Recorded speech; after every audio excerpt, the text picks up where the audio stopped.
Hey guys, tonight we sail into misty waters, tracking the flickering torchlight of one of history's most misunderstood disappearances. You're barefoot on a splintery dock, the fjord air thick with salt and wood smoke.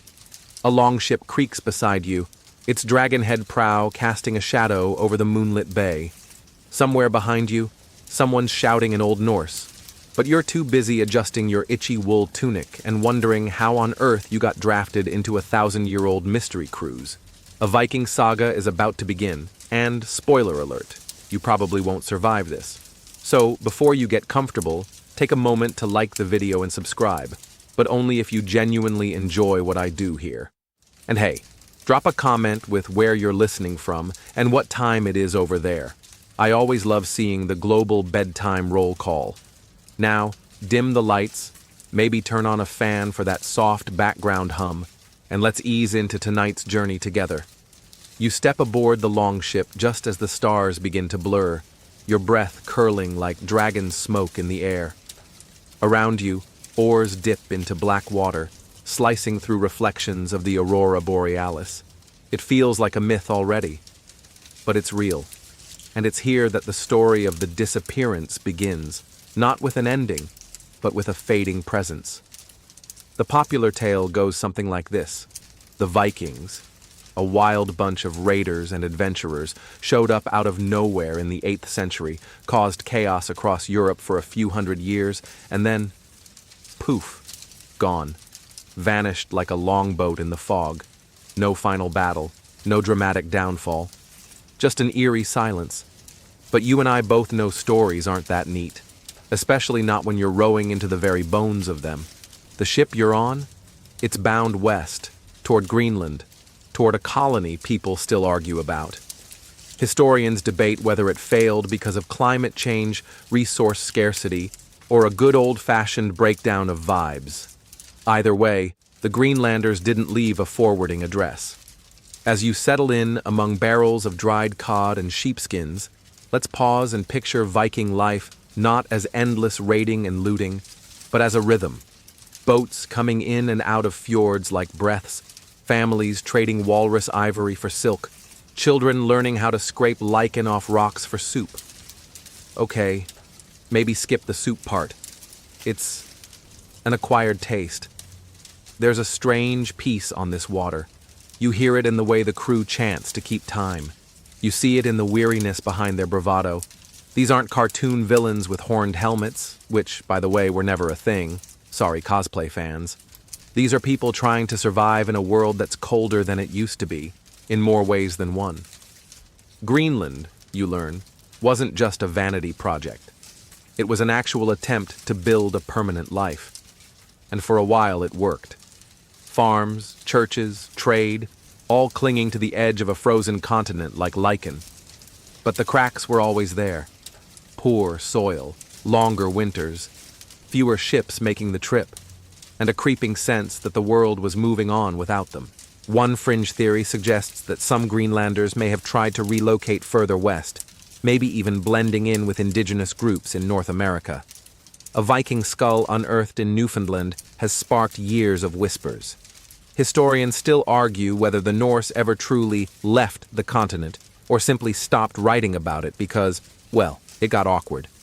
Imagine explaining your failed colonization vacation in your next family saga. So, about that Vinland trip. Yeah, we don't talk about it. By now, the ship glides past a rocky outcrop where runes are carved into the stone. You trace the markings with your fingers, names, perhaps, or prayers, or passive-aggressive graffiti. Who knows? Viking inscriptions are kind of like tweets, short, emotional, and open to far too much interpretation. Up ahead, the Greenland coast looms. You feel the air shift, colder, harsher. The crew grows quiet. This is the edge of the known world. Or at least, their known world. And maybe that's the heart of the disappearance myth. The Vikings didn't vanish from history. They slipped off the edge of the map people were still drawing. Their culture didn't die. It just stopped showing up in the headlines. No more raiding Paris. No more burning monasteries. No more, "Hey, did you hear about Bjorn and that bear in Ireland?"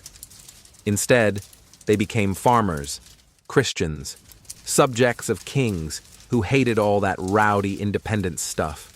It's not a sexy ending, but it's a human one. You step ashore and crunch across frost-covered turf. Somewhere nearby, a bell tolls, a tiny church clinging to survival. The villagers offer you seal stew and stories. Most of them are about ghosts. One woman insists the land is cursed. Another says the curse is just boredom. Outside, the aurora dances again, a green ribbon across the night sky. You squint.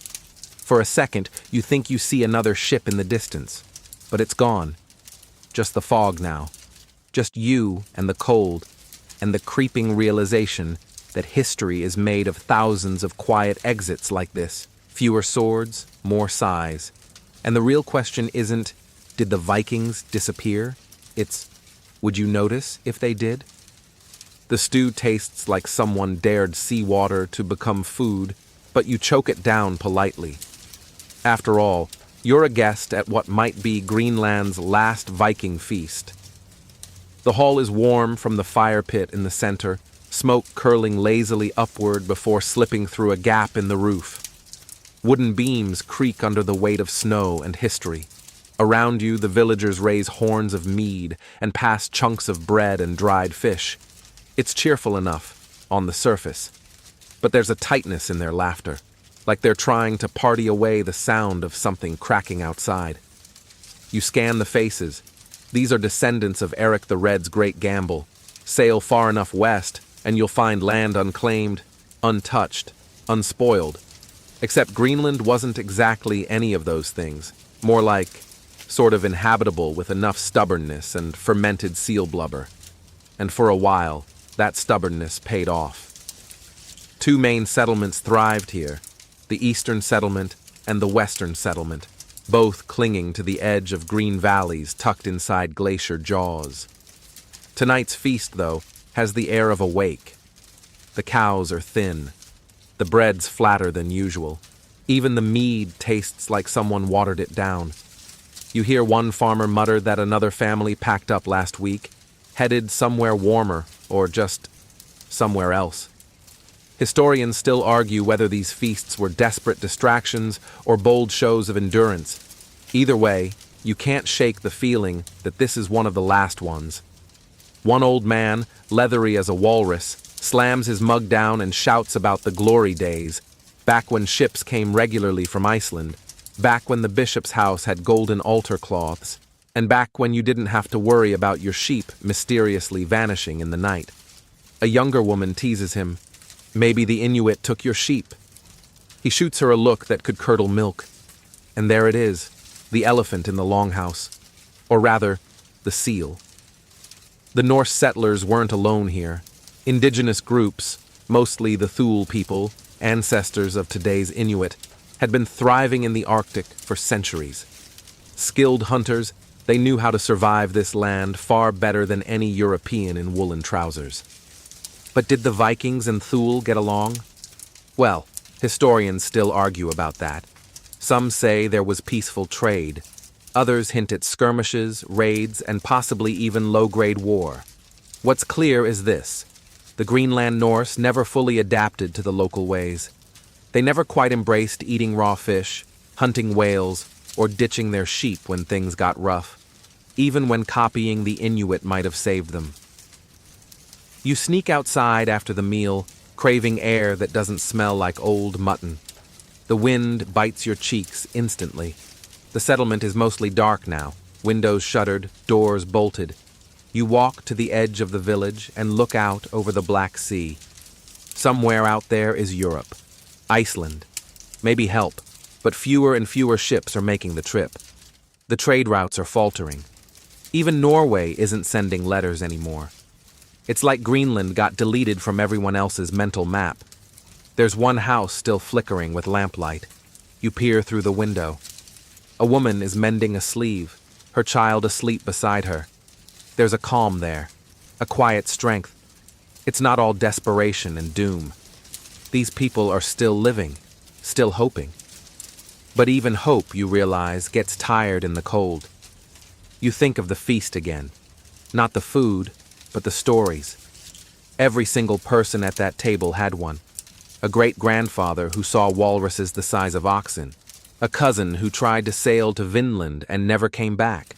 A dream of going back to Iceland one day, just for the warm bread. But tonight, they feasted like it might be their last chance to tell them. There's a quirky old Icelandic chronicle that claims a bishop once visited the Greenland colony and returned horrified by the moral decay. He said people weren't going to church enough, were getting way too cozy with their livestock, and had generally forgotten how to Viking properly. You wonder if that's just medieval gossip or a genuine sign of things falling apart. Because here's the weirdest part. There are no records of war, famine, or plague sweeping through Greenland to explain its slow fade. No mass graves, no signs of violent ends. The settlements simply dwindled. One by one, farmsteads were abandoned. Churches collapsed under snow. Tools rusted in barns that no longer echoed with human footsteps. You find a frozen bucket, overturned near a half-buried barn. It's filled with seal bones and what looks like the remnants of a leather shoe. Someone once wore that, chased chickens with it, stomped across the snow yelling about firewood. Now, it's just an artifact. And this is the part where it hits you. The Viking disappearance isn't a thunderclap. It's snowfall, quiet, layer after layer, until the path behind you vanishes and no one remembers how to get back. As you return to the longhouse, the wind howls louder. You think about how, even centuries later, archaeologists still debate what happened here. Some say a mini ice age sealed the deal. Others blame isolation. Maybe it was just too much pride to change, to adapt. Maybe they ran out of stories to tell. Inside, the fire is low. The old man from earlier snores loudly in a corner. The young woman's eyes meet yours for a moment. She smiles faintly. "You'll come back," she says, almost like a curse, or a promise.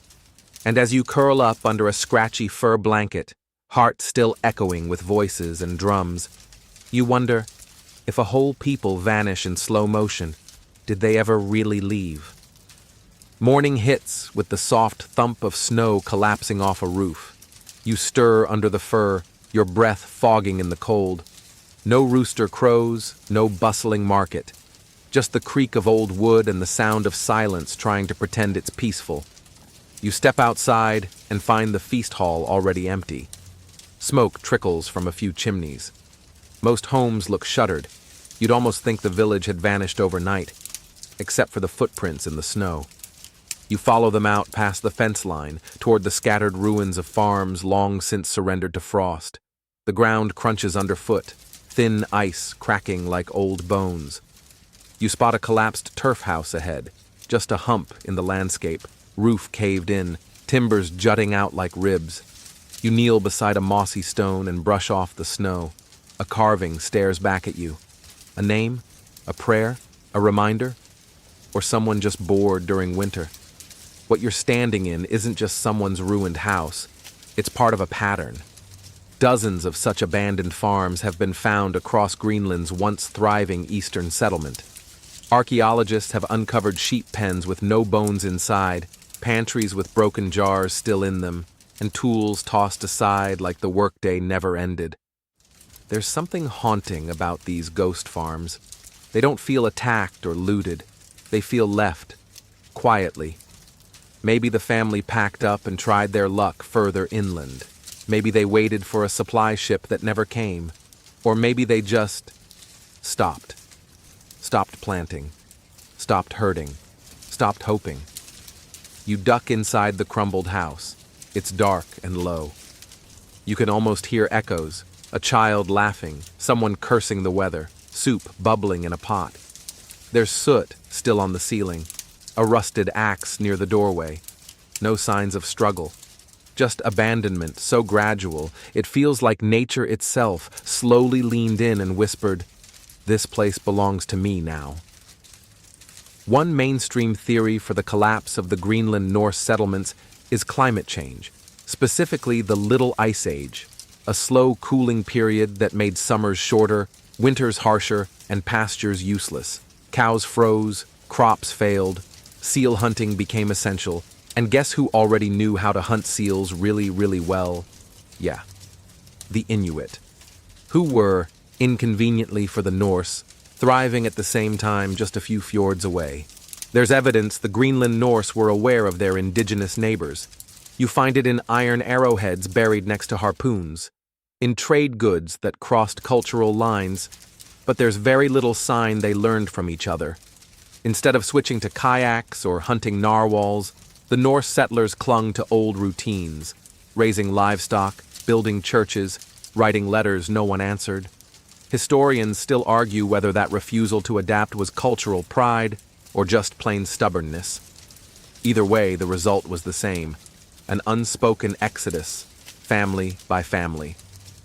As you explore another ruin, you stumble upon something odd: a leather shoe, perfectly preserved by the cold. It's child-sized, still laced. You hold it in your hands, and for a moment, the centuries peel away. A little girl probably ran through the snow in this, toes cold, laughter rising in the air like steam. Then one winter, they were just gone. It's not all bleak, though. One archaeologist once found a tiny carved toy boat tucked under a floorboard. A gift? A game? Or maybe a child's offering to the sea gods, asking for calm waves and one more summer with food? There's something weirdly comforting about these artifacts. They make the people feel real. Not Viking stereotypes, not lost colonists, just folks trying to live. Failing, sure, but not for lack of trying. As you make your way back to the main settlement, snow begins to fall, slow and steady. It settles into the grooves of the old roof beams, the hollowed-out door frames, the forgotten fence posts. It makes everything beautiful and blurred, like a photo going soft at the edges. The past, too, is fading. You meet a lone figure outside the church, a small stone building still miraculously standing. The priest is young, eyes tired, voice soft. "They keep asking me to pray for ships," he says, "but I think they stopped sailing long ago." Inside the church, there's a half-burned candle and a frozen chalice. No gold, no relics, just stone and silence. The priest offers one last quirky tidbit before you leave. Some believe the Greenlanders tried to write letters to Rome, begging for help or guidance, but if they did, the ice swallowed the parchment. Maybe they sent ravens instead. Maybe they just shouted across the sea. You trudge back to the longhouse. The snow's deeper now, the village quieter, the fire's out, and just before you step inside, you pause. Behind you, the ghost farms sleep under their blanket of white. Somewhere, axes rust. Sagas go unwritten. Children's toys rest undisturbed. And the question remains, did the Vikings disappear? Or did the world just stop listening? You wake to a howling wind and a fire that's nothing but glowing embers. Outside, the fjord groans, a low, icy sigh that shakes the longhouse walls. The village is still, dusted in fresh snow, like someone tried to erase yesterday and start again. You pull your cloak tight and step into the cold, following a narrow trail that cuts toward the hills. Today, you're chasing the ghost of a man who made Greenland famous, Eric the Red. The trail climbs higher, frost crunching underfoot, the kind of terrain that makes your knees swear at you in Norse. A raven flies overhead. You remember, ravens were sacred to the Vikings, thought to guide ships and whisper omens. This one? It mostly seems interested in your jerky pouch. You walk faster. Eric's story begins in Iceland, where he was exiled for murder. Not unusual in those days. Violence was practically a hobby, but Eric had a knack for making enemies. His name wasn't a poetic nickname. He really had red hair, possibly also a red temper. After getting the boot, he decided to do what every sensible outlaw does: find new land, name it something deceptively cozy like Greenland, and convince other outcasts to join. Historians still argue whether the name was brilliant marketing or delusional optimism. "Call it Greenland," he supposedly said, "so people will want to go." You can almost picture him winking when he said it, and amazingly, it worked. You reach the edge of a cliff where the ruins of Eric's farm, Bratalid, once stood. Nothing but low mounds and scattered stones now, but you can still sense the structure. A longhouse here, a church there. This was the beginning. This was the colony's heartbeat, and for a while, it thrived. Eric's son, Leif Erikson, would go even further, sailing west and possibly becoming the first European to set foot in North America, centuries before Columbus took the credit and the parade floats. But Leif's adventures weren't enough to save Greenland from its slow unraveling. You wander the ruins, trying to picture Eric shouting orders, stomping through snow with that red mane like a brush fire in the wind. But something strange hangs in the air. Isolation. Not just geographic, but emotional. Like this place was always teetering between civilization and exile. It's easy to mythologize Eric, to picture him as some fearless pioneer. But surviving out here? That's not bravado, it's logistics. Livestock, firewood, salted fish, making sure your kids don't freeze while the sheep starve. At a certain point, even the fiercest Viking starts looking longingly at warm monasteries back in Europe, with roofs. And that's the twist. Eric's family split on what to believe.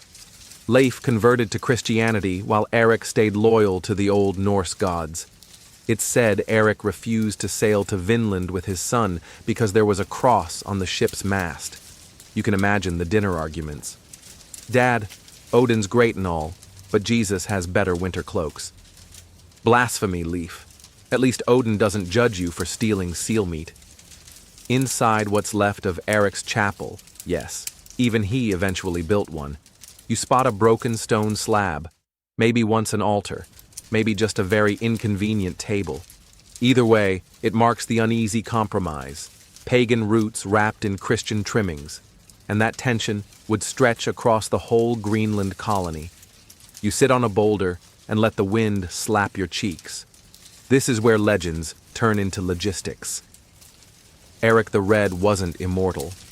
He died here, on this edge-of-the-world farm, surrounded by the cold, the silence, and the creeping knowledge that the world was shifting away from the old gods. One quirky tidbit you remember from a saga. Eric supposedly had a high seat in his longhouse that no one else could sit in, not out of respect, out of superstition. They thought his ghost might come back to reclaim it. No pressure for house guests. You wonder if that ghost ever left. The snow thickens. You squint toward the sea. No sails, no movement. Just the rolling gray expanse. Back in the village, you pass a group of kids throwing stones at a frozen fish. It's play, but you can tell it's also training. The line between childhood and survival is thin out here. One of the boys yells something about being Leif. Another calls him a liar. Leif was never that short, someone mutters. You smile, and then you hear it, a whisper on the wind. Not words, just absence. You feel it in your ribs, the weight of things lost, not gone in flames, just gone, like Eric himself. A big man, loud, fierce, unforgettable, until he wasn't. You crouch by a half-buried foundation stone, brush the snow away. Beneath the frost, you find carved lines. Could be runes, could be decoration, could be someone's initials. You stare at them, fingers cold, heart heavier than you expected. Because here's the thing about disappearances. They rarely feel dramatic when you're in them. Eric didn't vanish with fanfare. He lived, led, died, and slowly faded into snowdrifts. So did his people. Not because they failed spectacularly, but because time doesn't care about charisma. You rise. The wind has shifted. Warmer now. Maybe. Or maybe you're just used to the cold.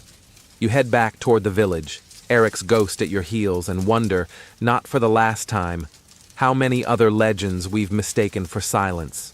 The sky clears just enough to tease you with a streak of blue. Not warm blue, this isn't a beach day, but the kind that makes frost sparkle and whispers that maybe, just maybe, things aren't completely doomed. You head toward the docks, following a narrow trail of footprints in the snow, imagining you're on your way to catch a ride to one of the most whispered-about places in Viking lore, Vinland. The story of Vinland comes mostly from sagas, those epic, unreliable, drama-packed Viking Netflix series written down a couple hundred years after the fact. Depending on which saga you read, Vinland is either a lush paradise full of grapes and timber or a terrifying land of ghost arrows and bad neighbors.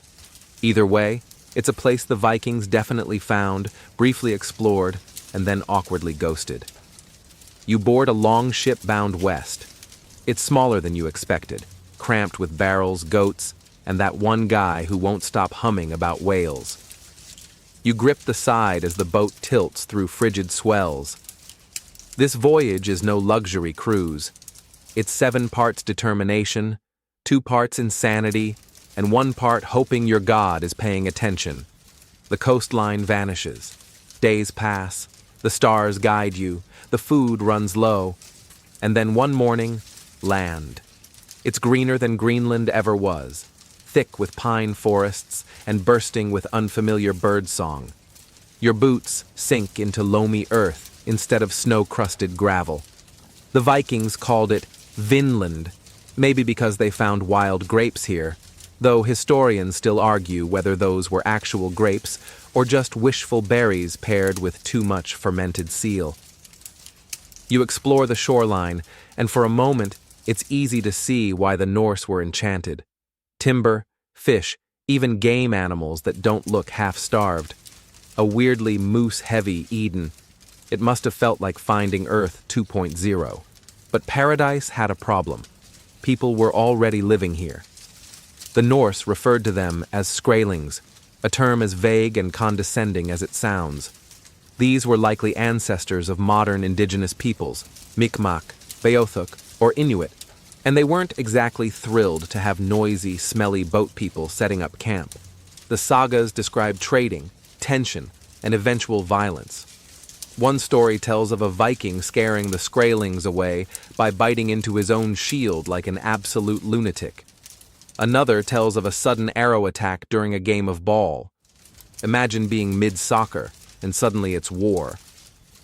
You get the sense the Norse didn't exactly win over the locals. Historians still debate whether the Viking presence in North America was ever more than a brief toe dip. The only confirmed site is Longhouse Meadows in Newfoundland, a small cluster of turf buildings, a forge, and the remnants of ambition.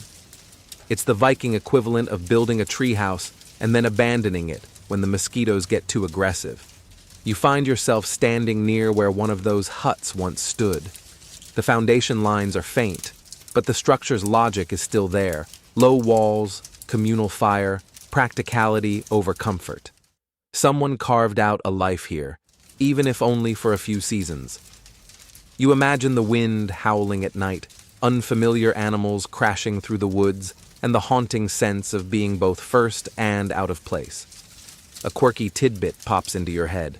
Some theorize that the Norse tried to set up a second camp farther south, but gave up after realizing they couldn't bring enough iron with them, or perhaps, more truthfully, they couldn't bring enough peace. No iron, no weapons, no sleep. And yet, the idea of Vinland lingered in Viking memory long after they left. It pops up in sagas, in whispered promises that there was once a land of plenty, just out of reach.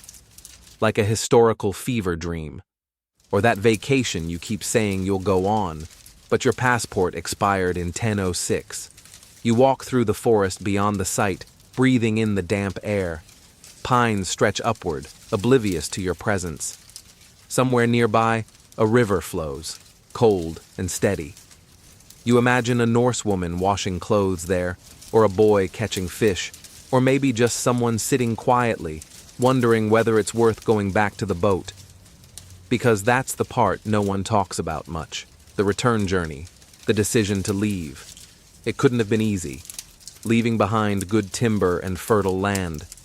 But the fear, the hostility, the distance from everything familiar. It adds up. You reach the shore again. The ship rocks gently in the shallows, ready to take you back to Greenland. You hesitate. Not because Vinland is perfect, it isn't, but because of the story it almost became, the future it nearly carved.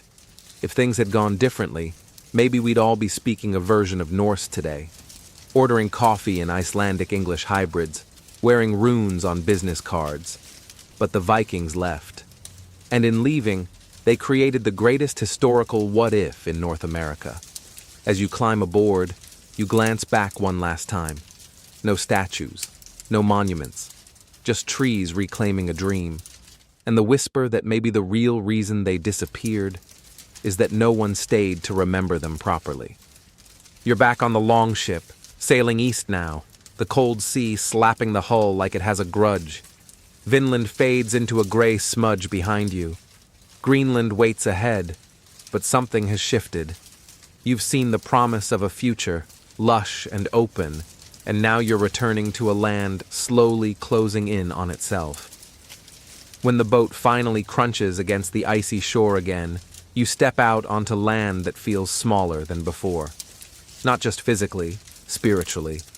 You pass the same turf houses, the same frostbitten fields, but the people seem wearier. Eyes dart more. Laughter comes less. Back in the longhouse, there's an argument already brewing. Two men, both farmers, are fighting over grazing land. Again. One insists the other let his goats wander past the stream. The other swears he saw the goats on his haystack. Voices rise, beards tremble, someone slaps a table. And for a moment, it looks like it's about to become a good old Viking brawl. But it doesn't. Instead, one of them storms off, muttering something about the thing deciding it. The thing being the local assembly, the Viking version of a town hall crossed with a debate club, minus the donuts. Justice used to be swift and brutal. Now it's bogged down in protocol. And it hits you. This is what happens when too many chiefs start running out of villages. Greenland's Viking society was held together by fragile alliances and charismatic leaders. But now, those leaders are gone. The new generation doesn't command with sword or saga. They argue, they file complaints, they build fences. The grand dreams of Norse expansion have fizzled into land disputes, and whose goat is uglier. Historians still argue whether internal strife played a major role in the Greenland colony's collapse. But there's no denying that as food grew scarcer and winters longer, neighbors turned prickly. You can picture it clearly. People clinging tighter to their little scraps of land, their few animals, their routines. Sharing turned into hoarding. Hoarding turned into suspicion. You walk to the edge of a farm where someone's dug shallow ditches.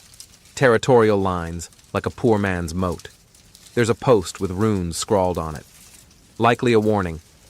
This is my turf. Trespass and eat axe. Very neighborly. Further up the hill, you spot something peculiar. A hollowed-out boulder with offerings inside. Bones, fish heads, even a small wooden figure. It's not Christian. Not really pagan either. More like a desperate spiritual shrug. You get the sense that when society frays, people turn to whatever magic they can find, even if it smells like rotting halibut. At the local meeting house, things aren't better. The elders sit in a circle, arguing about trade routes that haven't been active in years. Someone proposes sending a ship to Iceland. Another scoffs.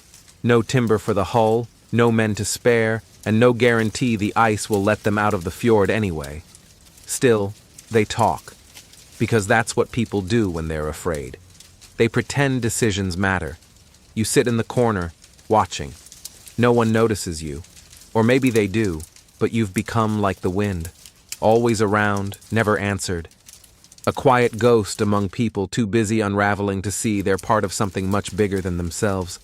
One quirky tidbit someone brings up.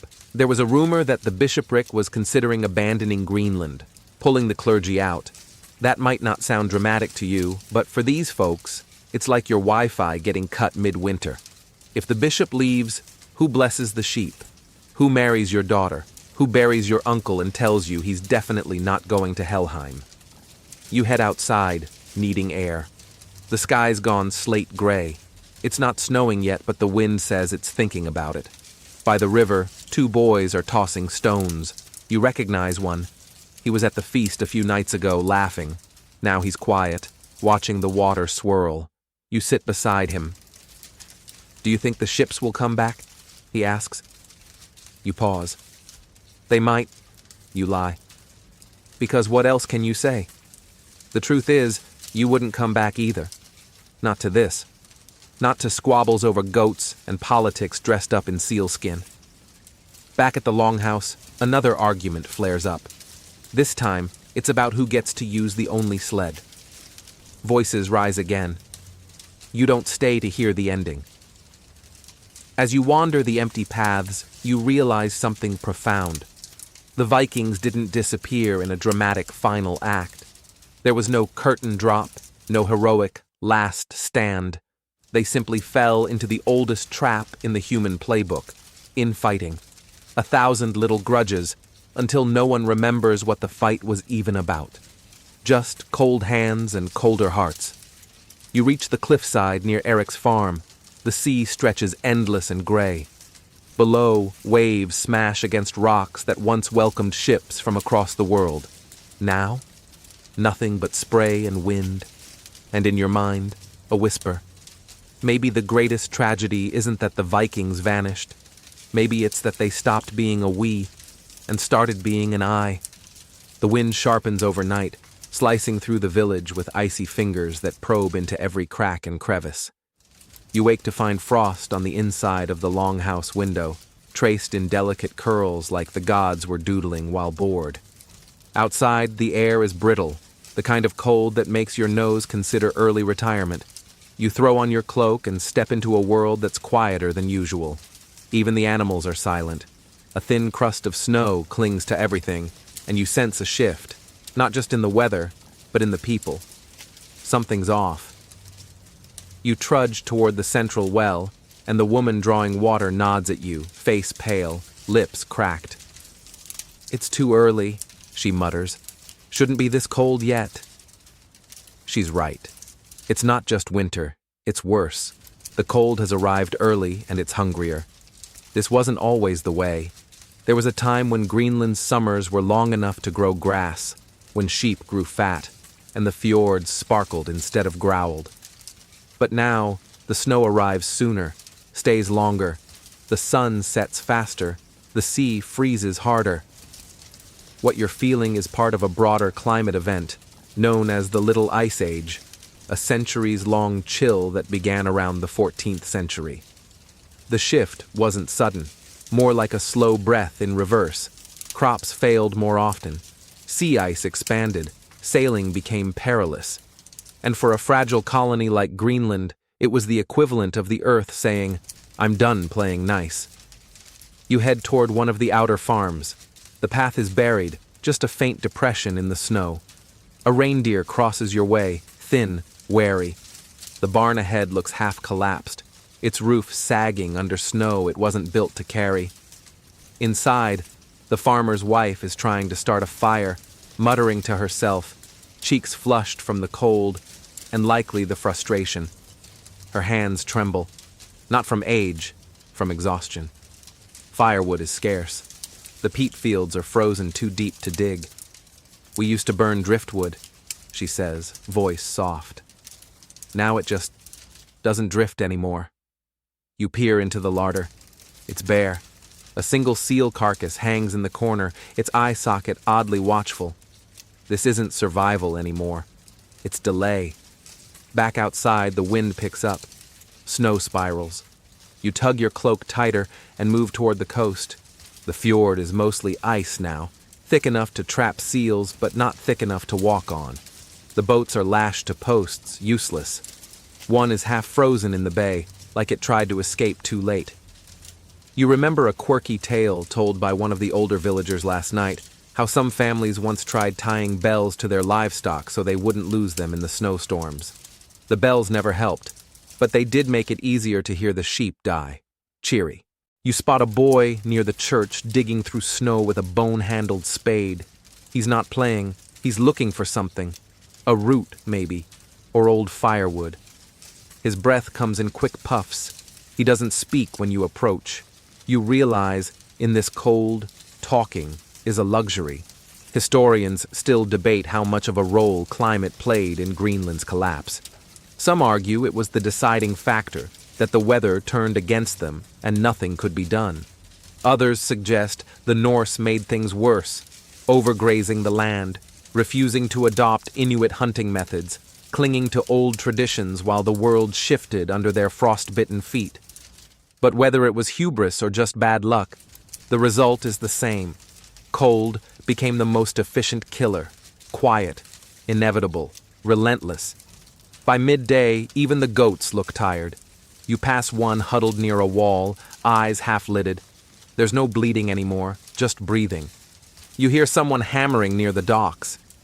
A man is trying to reinforce a boat shed. His hands are wrapped in furs, and he's muttering a prayer with every swing. He glances at you. If this frost keeps up, we'll lose the fjord by spring. Ice'll seal us in like a tomb. He doesn't sound angry, just resigned. There's a kind of surrender that happens when weather becomes your ruler. No army to fight, no king to reason with. Just endless white, endless waiting.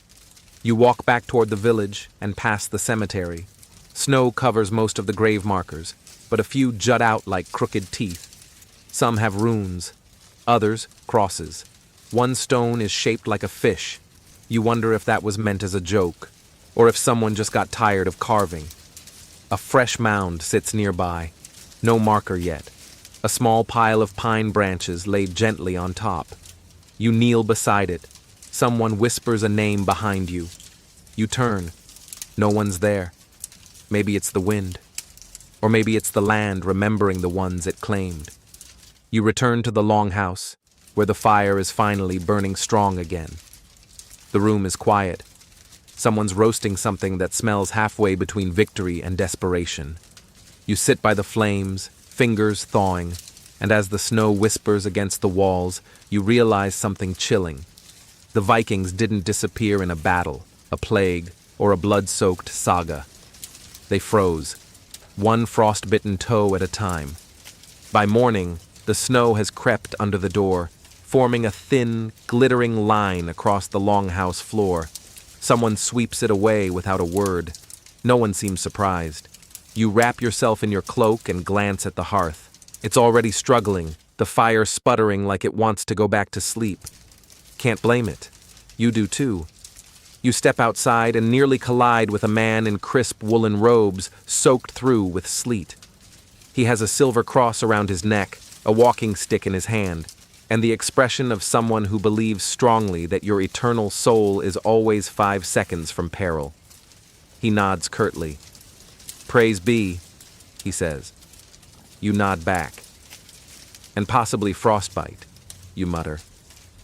You follow him to the church, where the doors are flung open and a few villagers trickle in. The pews are half empty. A child pokes a hole in the thatch roof during the sermon. You sit in the back, watching the priest's breath rise in foggy bursts as he talks about salvation and sin and something about wearing thicker socks. This wasn't always the way.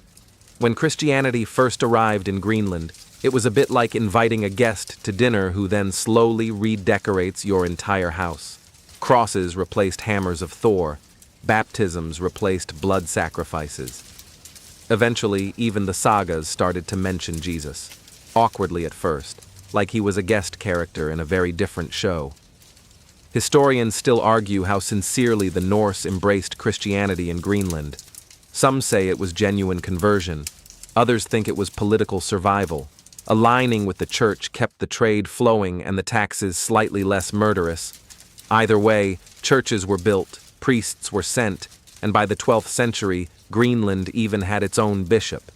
You picture him now, arriving on a creaky boat, robes blowing in the wind, wondering what he did in a past life to get assigned here. You walk around the churchyard, noticing small details. Stone crosses mixed with rune carvings, a bell tower that leans slightly to the left, like even it's unsure how much longer to believe. Inside the chapel, someone is lighting candles with hands that tremble. The altar is plain, no gold, just a carved fish, probably symbolic, or just popular among starving people. You remember hearing about one quirky clash between old and new, a Christian grave uncovered beside a burial mound containing a Thor's hammer amulet. The archaeologists weren't sure if it was a mistake, a protest, or someone hedging their bets. Just in case, you imagine the widow saying, slipping both a cross and a hammer into her husband's pocket. Cover all the afterlife options.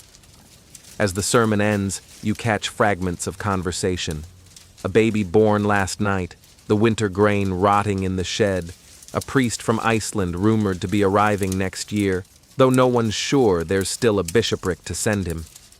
You hear someone whisper, "We haven't had communion bread in 6 months. Does dried fish count?" You leave the church and head toward the edge of the village. There's an old man sitting on a stone, carving something into a plank. He glances up and says, "Used to sacrifice goats on this hill." Then he shrugs. "Now we sacrifice comfort." His carving is a crude mix of runes and Latin letters. You ask what it means. He says it's a prayer, just in case the gods are all listening. "Sometimes," he adds, "I think Thor and Christ are just waiting to see who gets more followers." It's funny. Christianity swept through Europe like wildfire, but here in Greenland it came slower. The land itself resisted it. The isolation bred syncretism. Old beliefs dressed up in new robes. People prayed to Mary, but still whispered to the sea. They built churches, but they buried hammers in graves. Faith was fluid, or maybe just layered, like the ice. And faith, out here, wasn't about dogma. It was about hope. Hope that the next winter wouldn't come early, that the next ship would bring grain, that the next priest wouldn't forget how to butcher a seal. You walk back through the village as the clouds darken. Snowflakes begin to fall again. A woman is hanging fish to dry under an awning. She crosses herself. Then, as you pass, she nods and mutters, "May Freya keep you warm." You nod back, not because you're religious, because it seems polite to accept any and all spiritual help in this climate. At the longhouse, the children are playing with carved figures, tiny wooden animals, tiny warriors. One of them holds up a toy shaped like a bishop. Another has a small Thor figure and makes them fight. "He's got lightning," she says, "but he can't read." "The bishop wins," the boy replies. "He has bread." Everyone laughs.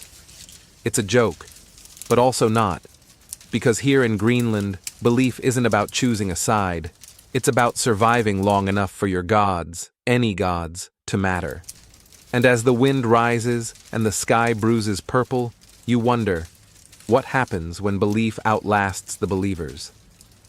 The snow comes in sheets that morning, blown sideways like it's trying to erase the village altogether.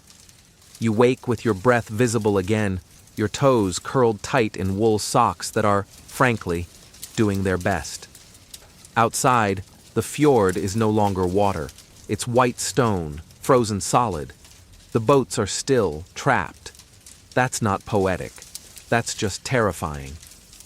You step into the half-buried path that winds through the heart of the settlement, heading toward the old marketplace. Not a market anymore, just a handful of sheds and frozen stalls. You stop near what used to be the trading post, now boarded up with planks that moan in the wind. There's a rusted lock on the door. Someone tried to keep hope safe inside, and then gave up. Trade once kept Greenland alive. Ships from Norway, Iceland, even a few brave merchants from farther south brought essentials: iron tools, grain, cloth, wine, news. In return, the Norse offered walrus ivory, furs, and sometimes literal narwhal tusks, which they swore were unicorn horns. And yes, people did buy them, because, honestly, who wouldn't want to believe unicorns were real? It was this lifeline of goods and gossip that made Greenland feel connected.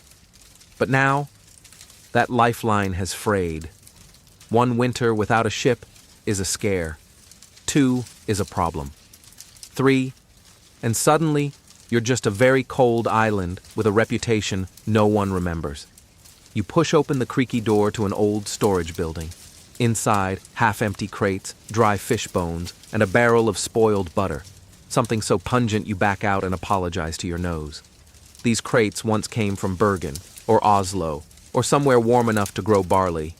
Now they're tombs of a trade that stopped calling. Historians still argue over why the trade collapsed. Some blame increased sea ice, others blame the Black Death wiping out the sailors, or shifts in political attention back in Norway. Maybe it was a little of everything. You can almost hear the merchant captains back home saying, "Hey, Greenland? Too far, too cold, too risky. Let 'em figure it out." And they tried. Oh, did they try? The Norse even started trading with the Inuit now and then, despite centuries of tension.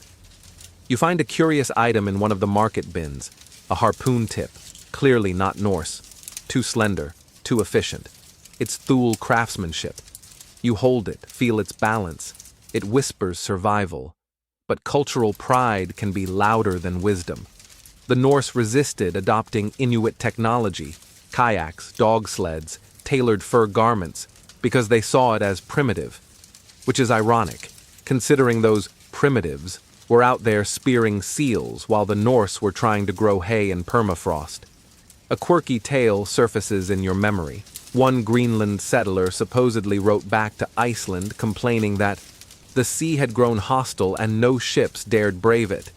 You imagine him writing that with frozen fingers, trying to sound casual while secretly panicking that they were now a footnote. You leave the market ruins and pass a row of turf houses. One has its door propped open with a fish skeleton. You peek inside, empty, abandoned. The hearth is cold, the bed stripped. Someone left in a hurry, or gave up slowly.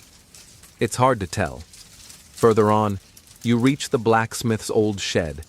This one matters. Iron tools were gold here. You step inside and feel the ghosts of hammers. The forge is long cold. The anvil still sits like it's waiting for a hand that isn't coming back. A rusted plow blade leans against the wall, never used. The earth hardened before they could. You hear voices outside, children again, daring each other to run across the ice of the fjord.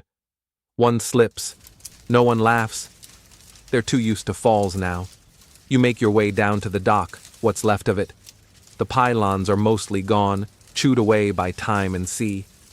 A single boat lies cracked and frozen into the shoreline like a toy forgotten mid-game.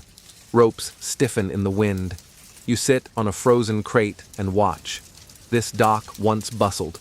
Traders from Iceland shouting about salt prices, fishermen arguing over cod, someone insisting that the ivory tusk they brought was absolutely magical and probably blessed by a bishop/druid. Now, just wind and gulls. Even the gulls look bored. Trade routes didn't just bring goods, they brought stories, knowledge, updates. Without them, Greenland drifted into isolation. Not just geographic, but mental. You start to realize that these people weren't just cold. They were forgotten. Back at the village, someone lights a fire in the church. Not for mass, just for warmth. You step inside, hands outstretched. A woman nearby mutters a prayer. You don't recognize the language. It's Norse, but twisted, softened, aged. Like the world forgot the sharp edges of the old tongue. A boy sits nearby, sharpening a knife with a look far older than his years. "Do the ships still come to Iceland?" he asks.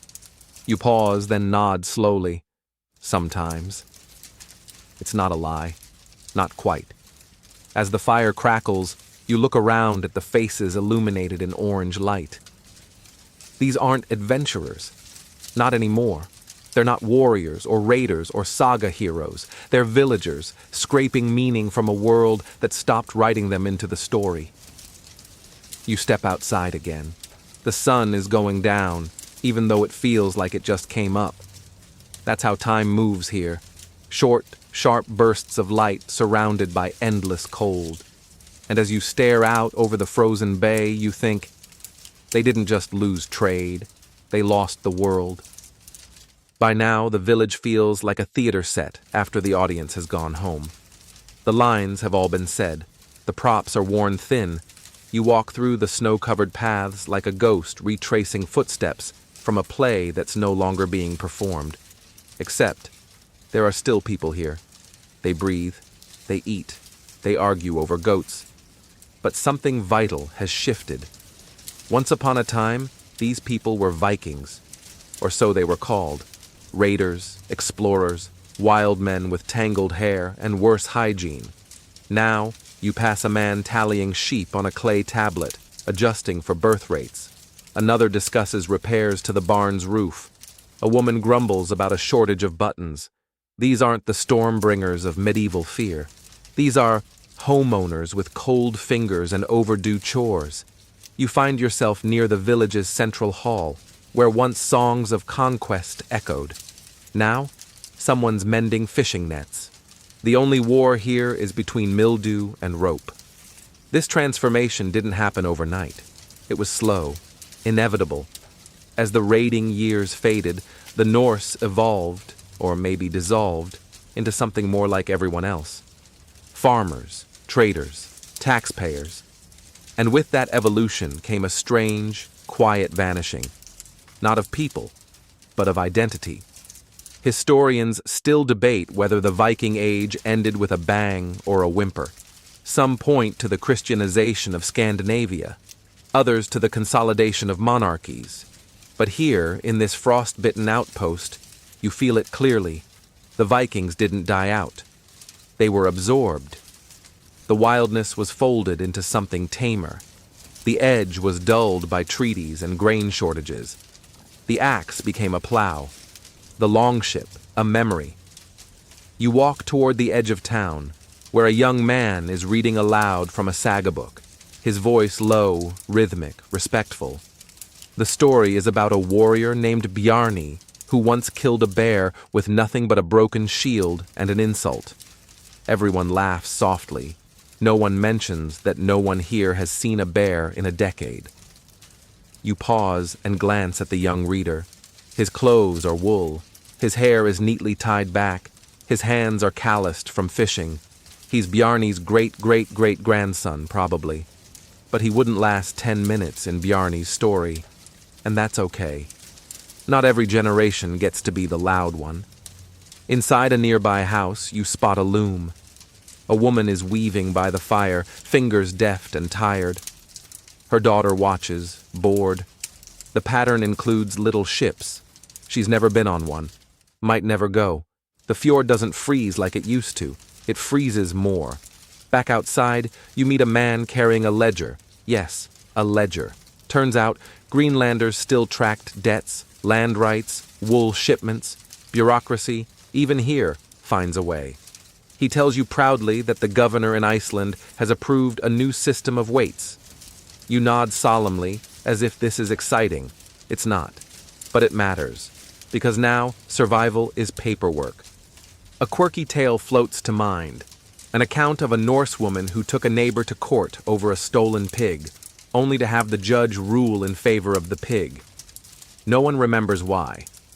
Possibly because the pig showed up to court. Possibly because it bribed the judge with truffles. Viking law was weird like that. You walk past a home with shingles patched using fish skin. Someone's made a game of it, patching in patterns, like a fish scale mosaic. Even decay gets decoration. At the edge of the fjord, a boy sits carving runes into driftwood. He's not writing spells or epic poetry. He's practicing his letters. His teacher insists they learn both Latin and Old Norse. One for the church, the teacher says, and one for the ancestors. You ask him what he's writing. My name, he says, so the ice doesn't forget me. You feel that, because what's happening here isn't disappearance. It's transformation. Loud warriors become quiet scribes. Raiders become record keepers. The culture doesn't die. It blends. It dims. The flame flickers, but the coals stay warm. You pass an older man sorting tools in a shed. He tells you his grandfather used to go seal hunting in a kayak. When you ask where the kayak is now, he gestures at a pile of firewood. You both pause. Then he laughs. We use oars now, he says, and roofs, and soup. Back at the church, the priest is writing a letter to someone. Maybe Rome, maybe Reykjavik. It's all ink and hope. We are still here, he writes. We remain faithful. He underlines faithful 3 times. You wonder if he means to the church, or to the idea of being remembered. Later that evening, the villagers gather for another story night. Not a feast. Those are rarer now, but a shared warmth. Someone sings. Someone recites a verse. Someone burns a small fish by accident. No one minds. And as you watch these descendants of warriors laugh under sealskin blankets, you realize they didn't vanish. They just melted into the very thing they once raided. Into the kingdoms. Into the faith. Into history's soft folds. No longer the threat. Just the echo. You wake to the sound of shouting, not the good kind, like fresh seal meat. Or, look, the fjord's not frozen anymore, but the annoying kind. That's not your land. Those sheep were on my slope. I've got witnesses. You throw on your cloak and step outside, where the air smells of smoke, damp wool, and centuries of frustration. A group has gathered near the edge of the village, where 2 neighbors are standing face to face in a standoff over a rock wall. Literally a wall made of rocks. One claims it marks the border of his grazing land. The other says it's been shifting for years, probably moved by goats, snow, or divine punishment. Someone pulls out a scroll. Another calls for a council vote.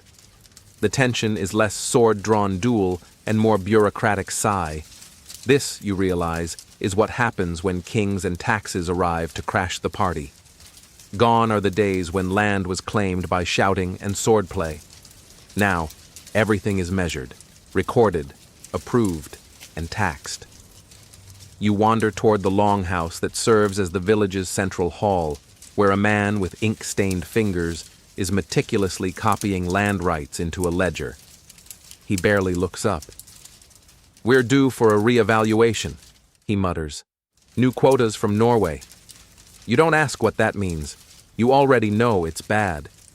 Back when the Greenland colonies were first settled, there was a certain wildness. No king, no law but the thing, no tax collectors asking why your wool shipment was late.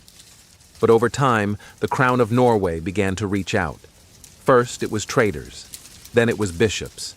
Then it was bureaucrats. And finally, it was a system. A clunky, papery, seal-stamped system that didn't understand fjords and goats, but insisted on managing them anyway. Historians still argue over how much control the Norwegian monarchy really had in Greenland. Some say it was symbolic. Others argue it became increasingly real, especially once the bishopric was established and the church got cozy with the crown. Either way, the result was the same: oversight. You sit in on a council meeting where officials discuss wool quotas, fish tariffs, and whether the bishop gets to tax seal oil. A farmer stands up and protests. How are we to meet quotas if the sea is frozen? He asks. God provides, someone replies with an unhelpful shrug. That's the problem. The system was built for a land that didn't freeze for 10 months a year.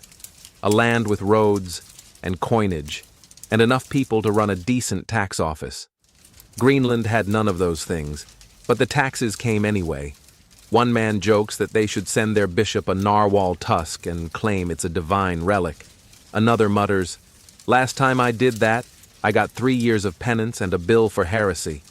Everyone laughs. Sort of.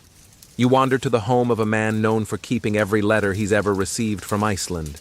His walls are lined with scrolls, requests, edicts, strange complaints about seal counts. He shows you one from 20 years ago, in which the King of Norway praises the loyal settlers of Greenland and reminds them to pay in full or face spiritual audit. It's signed with a beautiful wax seal and absolutely zero empathy. He folds it up with reverence. "It's nice to be remembered," he says. even when it's for taxes. Out near the fields, a young couple is arguing about dowries. The groom-to-be's family has too little land, too few animals. The bride's father wants more silver than anyone has. "What if we just leave?" she whispers. "Go south, start fresh." He sighs. "We'd need permission." And just like that, the Viking spirit of freedom hits a bureaucratic wall. A quirky tidbit surfaces. In one record, a Greenlander wrote to the king asking for relief from wool taxes due to unexpected fox activity. The king replied, "All creatures are part of God's plan," and raised the levy anyway. You walk past a barn where an older man is carving a scene into a plank of driftwood. It shows a longship sailing, chased by a scroll with wings. "That's the tax man," he says, chuckling. "We thought dragons were bad." Not everyone plays along, of course. Some resist. There are whispers of families who stopped paying, stopped answering letters, stopped attending church. They vanish into the inland mountains where no bishop dares follow. Tax ghosts, someone calls them, living wild, like the old days. You wonder how many made it, or if their bones are just scattered across the valleys now, forgotten by crown and kin alike. By late afternoon, the villagers gather for a reading of the latest letter from Iceland. The bishop's seal glows red in the firelight. The contents are bland, reassurances, mild threats, an update on wool standards. One boy yawns halfway through. His mother elbows him. "This is politics," she whispers, as if it's sacred. And yet, you can't help but feel something slipping away, not just freedom, but urgency. The thrill of exploration, the weight of personal honor, the glory of Odin's wind in your hair, now reduced to arguing over whether fish count toward tithes. You stand outside under the stars that night, watching your breath mist in the air. Somewhere, a wolf howls. Closer, someone curses about lost inventory. You wonder if this is what assimilation looks like. Not erasure, but erosion. A slow filing down of edges. The Vikings weren't defeated. They were regulated, their swords dulled by scrolls, their sagas interrupted by inspections. And all you can do now is watch the stars and wonder, how do you fight a tax? It's dark again by late afternoon. Not dramatic, storm-laced darkness, just the heavy kind, like a wool blanket soaked in melancholy. A thin drizzle of snow begins to fall, soft and slow. You find yourself back at the longhouse, where tonight's entertainment is stories. Not fresh ones, mind you. These are stories with deep wrinkles and sagging elbows. The sagas. You ease onto a low bench. Around the hearth, a few elders are already deep in performance mode. One man clears his throat theatrically, then launches into a tale about an epic family feud involving a stolen comb, 3 goats, and an avalanche caused by someone slamming a door too hard. Everyone listens with rapt attention. You glance around. Even the youngest children seem mesmerized, not because the story is new, but because it's theirs. Passed down, burnished with each telling, half fact and half theatrical sigh. That's what the sagas are here. Not just entertainment. They're memory scaffolding, holding up a culture that's otherwise cracking from snow weight. Historians still argue whether these stories are mostly truth, mostly fiction, or just a highly stylized way to make centuries of sheep herding seem epic. The Icelandic sagas especially were preserved with great care. Names, dates, lineages, rivalries. But Greenland's role in them? Faint. Echoes in the margins. Mentions of distant cousins who left and were not heard from again. That stings a little. You ask someone why the Greenlanders don't tell new stories. A woman shrugs. What would we say? The hay failed again? The fjords frozen? We paid our taxes and buried the last goat? Fair point. Drama demands momentum. Greenland these days mostly drifts. Still, they cling to the sagas.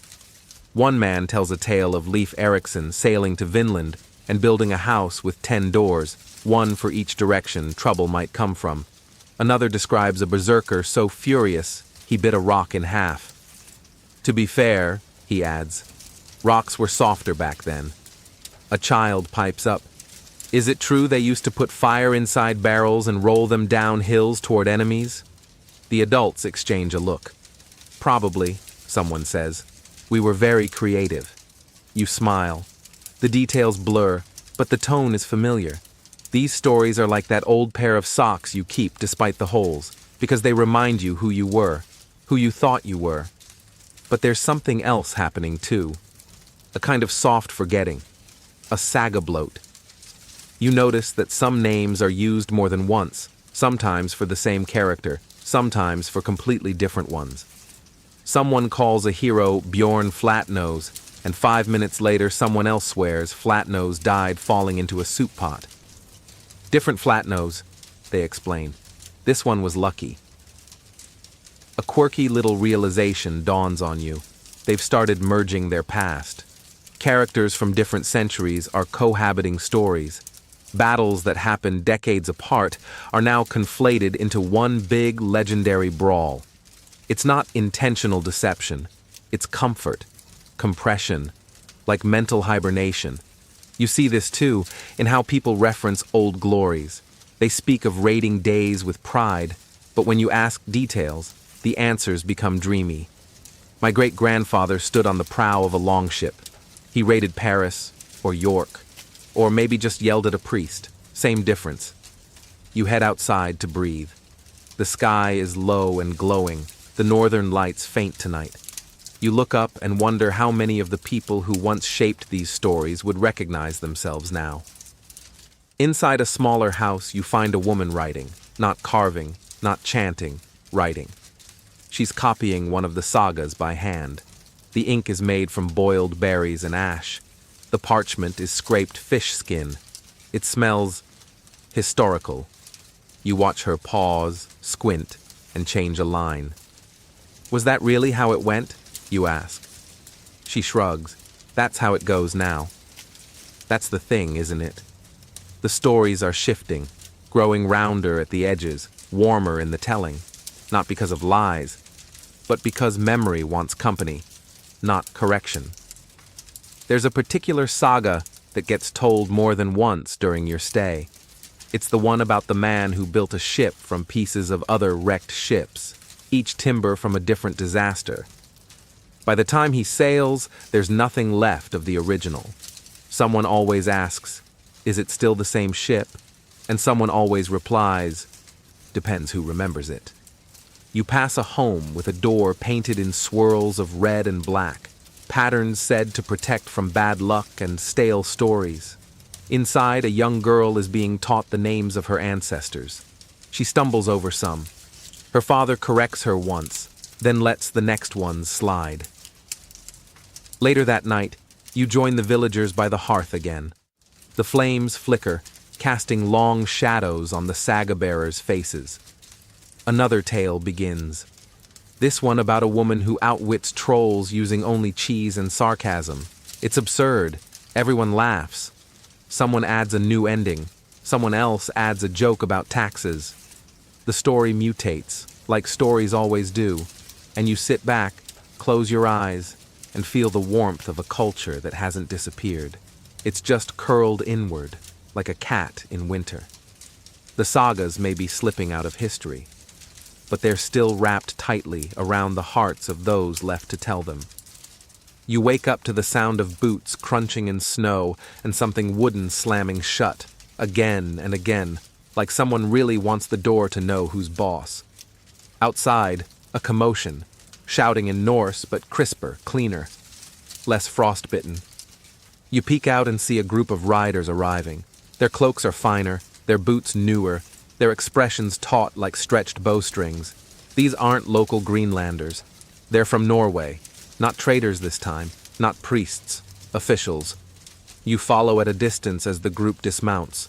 They carry scrolls, stamped wax seals, and that exhausting air of people sent by someone important. One of them has a sword, not the ceremonial kind, but the kind still sharp enough to matter.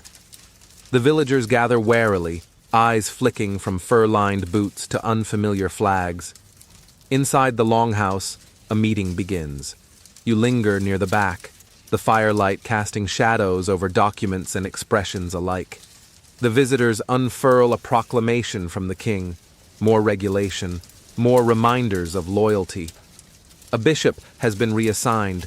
Taxes will be collected annually now instead of whenever someone remembers. A voice at the back mutters, "We're still here, aren't we?" You catch the official's smirk. This, you realize, is Norway's long arm, a kingdom stretching across sea and time to remind Greenland it's not forgotten, just tolerated. Historians still argue how seriously Norway took its claim to Greenland. In some eras, it was active and structured. In others, it was more like a very long-distance relationship, where one side forgot the anniversary every decade or so. But when the crown did reach out, it was rarely with good news. You walk out as the meeting drags on. Another scroll, another speech. Outside, the horses snort, steaming in the cold. One of the visitors watches you. He doesn't smile. You nod politely, and he looks away. Later, you overhear two villagers whispering. "They'll be gone by spring," one says, "like the last ones." "No," the other replies. "They're staying. King wants better records." Records. That's the word of the day. You visit the clerk's house and see scrolls stacked like firewood. Land grants, dispute logs, marriage certificates, baptism rosters, all in tidy, unfamiliar handwriting. The clerk, a local, shrugs when you ask how he feels about it. "They spell my name wrong," he says, "but they pay me in salt." In another house, a man is repairing a roof. You ask if the new officials helped. "They told me to file a petition," he says. The roof laughed. Farther out, you find a woman who started painting Norse symbols on her home. Subtle things tucked into corners. "Just in case," she says. "In case they forget who we were." There's a strange irony unfolding. For years, the Greenlanders cried out for support, for contact, for help. And now that help has arrived, it feels intrusive. Like a distant cousin showing up to your party, rearranging the furniture, then saying, "Aren't you lucky I came?" You remember a quirky bit of folklore. In one saga, a Greenland chieftain is visited by a royal emissary who brings laws, but also breaks every social rule. He eats with the wrong hand, drinks from someone else's horn, and tells an elder to "Speak up, old man." The chieftain ends up throwing him into a snowbank and sending the laws back with a polite note. You're beginning to think that story might not be fiction. You make your way toward the church. A new flag hangs there now, royal, ornate. The bishop is rehearsing Latin phrases under his breath, clearly trying to impress the visitors. But the congregation is thin. People are tired. Faith is a warm scarf, not a throne. Later that night, a feast is held. The food's still mostly dried fish and barley, but they've put out the good horns, the ones with silver tips. The Norwegian officials sit stiffly at the head of the table, nodding like they're impressed. One of them makes a toast in halting Old Norse. A boy giggles. His mother elbows him. During the meal, someone tells a story, an old saga, of course, about a Viking who once sailed all the way to Byzantium, served as a guard, then returned home with golden boots and too many opinions. Everyone laughs, except the visitors. You realize something deep in your chest. The more Norway presses down, the more the Greenlanders remember. Their stories get told louder. The old ways get nodded to more often. Not because anyone expects to return to raiding, but because no one wants to be filed away and forgotten as just another frozen parish. Outside, the snow falls again. The Norwegian flag flutters in the wind, its edge fraying slightly. And you feel the tension in the air. Quiet, but steady. Greenland isn't vanishing. It's being dissolved, not by war, but by paper. Not by plague, but by policies. You pass a girl singing softly to herself. The tune is old, the words are newer, a blend of languages. You pause to listen, and you wonder, when the last sword is dulled, the last boat iced in, and the last tax paid, what's left? Maybe just a name carved into the wind. There's a strange mood in the village this morning, like everyone woke up realizing they forgot something important. People shuffle about with that quiet edge of worry no one quite says out loud. You overhear a woman whispering to another as they cut frozen fish. Has anyone heard from the Western settlement lately? The other shrugs, then mutters, "Not in years." And that's when it hits you. They just forgot about Greenland. Not the whole island, of course.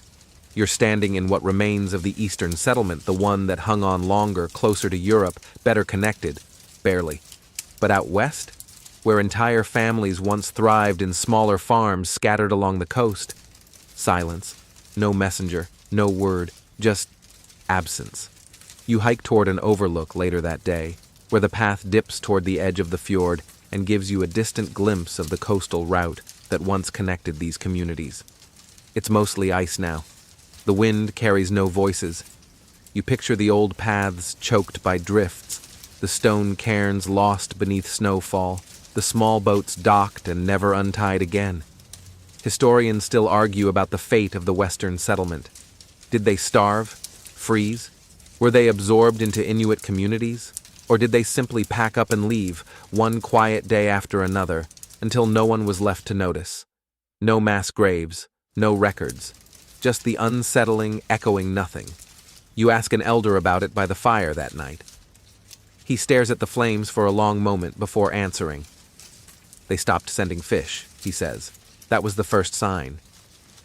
And no one checked on them? We meant to. There were plans. But he gestures vaguely at the air, meaning the snow, the ice, the everything. We assumed they'd write if they needed help. There's a loneliness in that answer that clings to your ribs. Later, you wander the edge of the village where a crumbling outpost still holds a faded map painted on the wall. You trace your fingers across it. It's crude, but familiar. Fjords and ridges, notched with runes. The Western settlement is marked by a smudge of ink and a tiny boat drawn beside it. Someone, maybe a child, has scratched over it with a crude X. You hear someone behind you. It's the priest. He follows your gaze to the smudge. We said a prayer for them, he says quietly. That counts, doesn't it? You don't answer, not because you're rude, because you're thinking, is this what disappearance actually looks like? Not with a scream, but with a pause that no one bothers to unpause. One quirky tidbit you recall, a few decades after the Western settlement's likely collapse, a ship did land there. Icelandic traders looking to barter.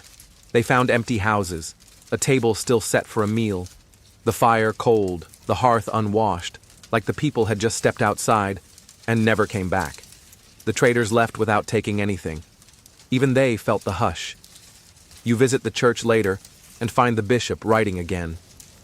This time, a letter to Iceland. Not to report anything, but to ask whether there's been word, whether anyone plans to investigate. I doubt they'll reply, he admits. But if I don't send something, the silence becomes mine.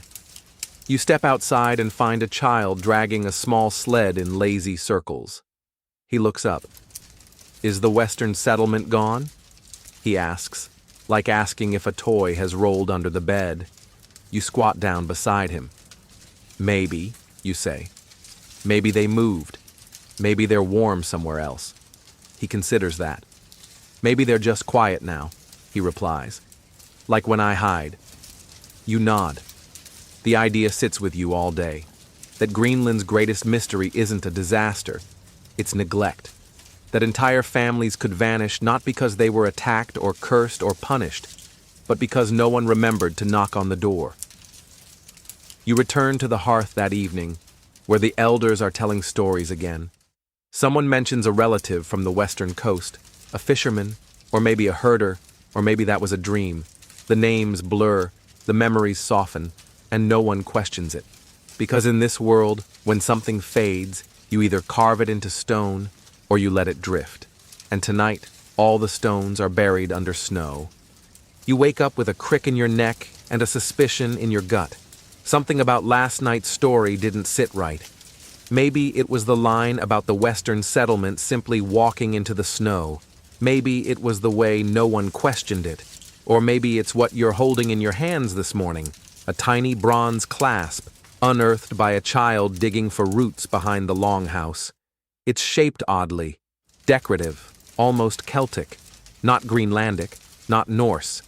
You brush away dirt with your sleeve and notice faint etchings, not runes, but spirals, a pattern that doesn't quite belong. Later that day, you bring it to the village elder who keeps a collection of found things, broken brooches, iron nails, bits of walrus ivory carved into guessing games. He squints at it, then blinks, then laughs under his breath. Well, this shouldn't be here. Turns out, the skeleton shouldn't have been there either. He tells you about a burial they uncovered years ago near the edge of the village, a body laid with care, but with ornaments and artifacts that didn't fit the local style. A blade forged differently, a bead a Celeti Mediterranean bowl, and this, a clasp much like yours. Historians still argue about these finds. Were they signs of trade, migration, intermarriage, or something stranger? One academic called it evidence of westward bleed, meaning maybe, just maybe, people moved back into Greenland after the Western settlement vanished. Not Norse, but not entirely not Norse either. You hold the clasp again and feel a jolt, not supernatural, just curiosity with sharp teeth. Who left this? And more unsettling, who buried it so deliberately? Later, you walk out to the ridge above the village, where the ice recedes just enough to reveal the edge of a small stone wall, circular, with no clear door. A type of structure more common to the Thule, the Inuit ancestors, than the Norse. But inside, a carved Norse cross on the stone.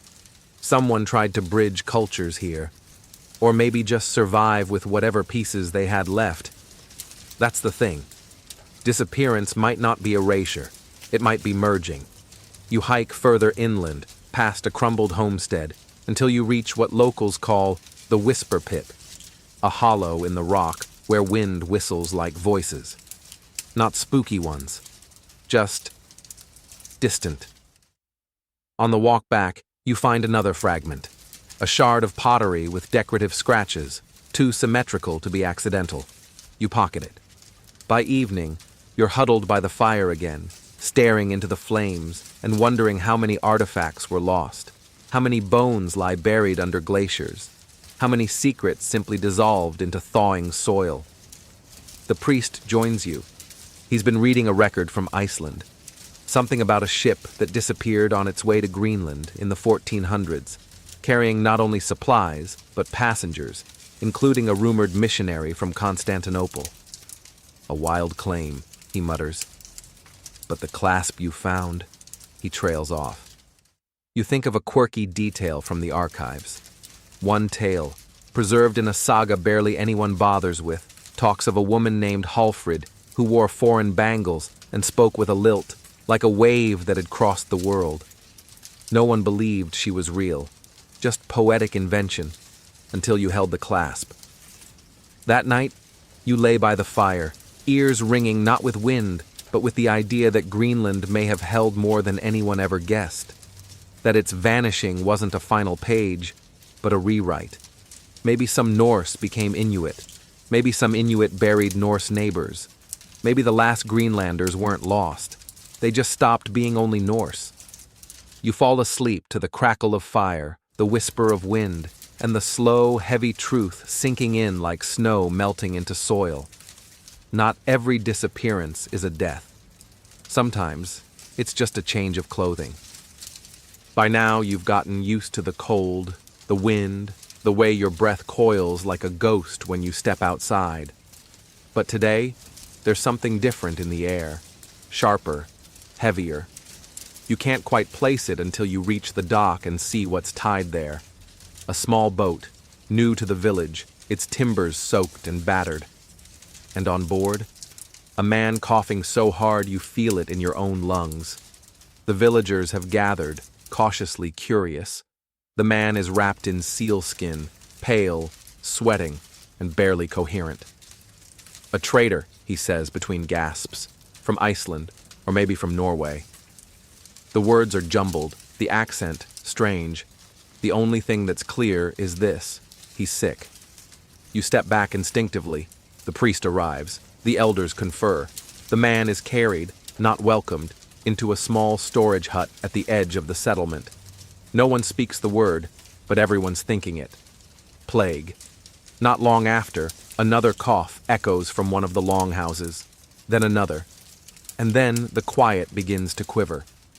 Greenland is far from Europe, physically, spiritually, emotionally, but not far enough to outrun what's now creeping into its lungs: the Black Death. The plague that turned the old world inside out has finally drifted to the edge of the known map. Historians still debate whether the plague ever fully reached Greenland. There's no mass grave to point to, no carbon-dated catastrophe. But there are hints, gaps in records, sudden silences in letters, oral histories that speak of the sickness that made the sea useless. You walk past the hut where the man is being kept. There's no sound. You move on. By midweek, more people fall ill. Some blame spoiled seal meat. Others mutter about angry gods. One woman insists it's punishment for wearing crosses and runes. They cancel each other out, she says, and the plague slipped in through the silence. You hear that line more than once, and yet life stumbles forward. Children still play in the snow, their laughter thinner now, like it knows it shouldn't be here. One old man tries to hold a thing, a community meeting, but no one shows up. The benches are covered in frost. Even law takes a sick day. You visit the cemetery and find new mounds, quickly made. No names yet, just branches. A quirky tale floats through the village.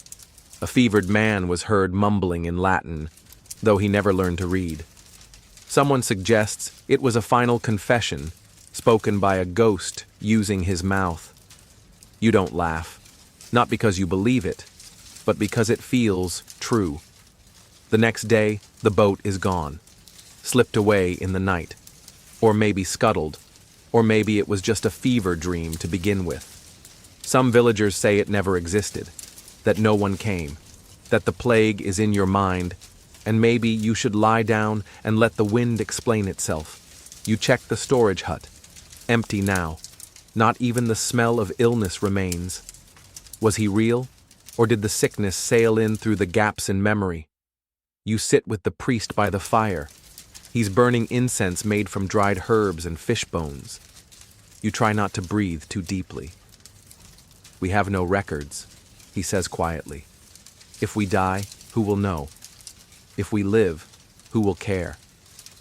That's the danger here, not just of plague, but of being ignored to death. Even disease hesitated to visit.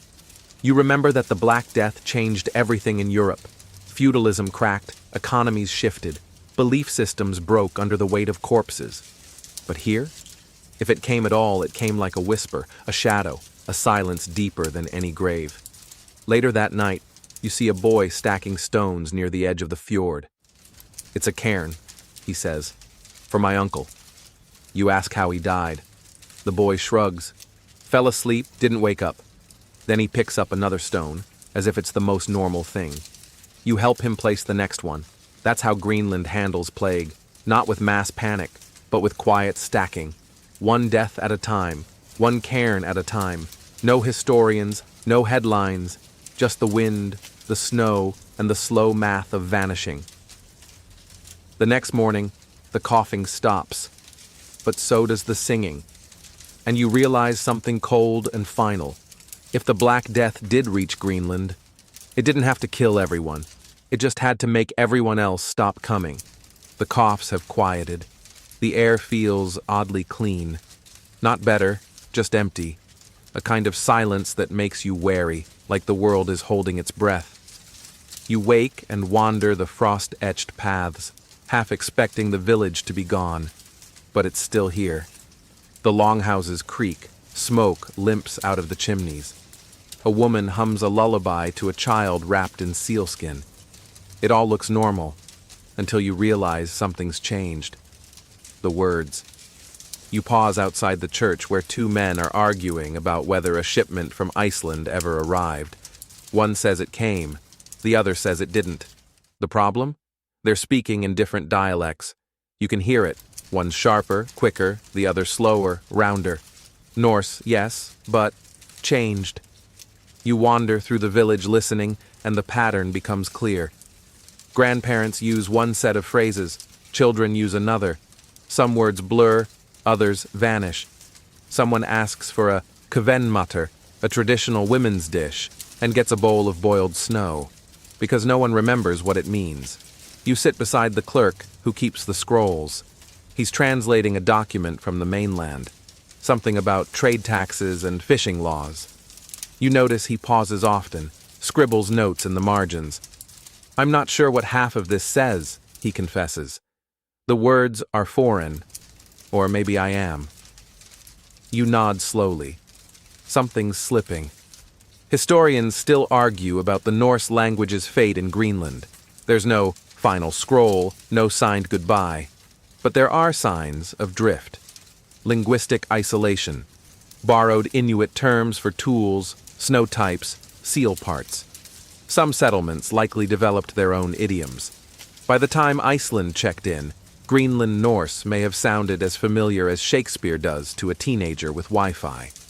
You visit a house on the village edge where an old woman sings a cradle song. The tune is haunting, the words mixed. Old Norse twisted with something softer, breathier. You ask her what language it is. Mine, she says. That night, someone recites a saga at the hearth, except he stops halfway through, forgetting a name. Another person fills in with a completely different ending. No one corrects him. You remember a quirky tale from Icelandic lore, a story of a man who visited Greenland and returned saying their stories had grown moss, that they were still told, but slower, wetter, as if even memory had started freezing around the edges. You walk to the church the next day and find the bishop composing a sermon. He writes in Latin, then crosses out entire lines, replacing them with Norse. Then half of those get replaced by local idioms. He sighs. I speak with God, he mutters. But I'm starting to need a translator. Even religion feels the shift. The hymns are older now, half forgotten, filled in with humming. The prayers shortened. Some villagers cross themselves. Others trace a hammer in the air when no one's looking. Belief is bending to fit the available words. You visit a child's lesson circle. A teacher draws letters in soot on bone. The children repeat them, but a few invent their own. A rune reversed, a symbol borrowed from Inuit carvings. The teacher smiles and shrugs. They'll need their own script anyway, she says. Ours is wearing thin. That sentence stays with you all day. You wander beyond the village to an abandoned house. Inside, you find graffiti scratched into the wall. Not poetry, just phrases, names, possibly jokes, possibly prayers. Some are in neat runes. Others are mangled, as if someone tried to remember and gave up halfway through. You touch one. It says, "We stay until the sea forgets us."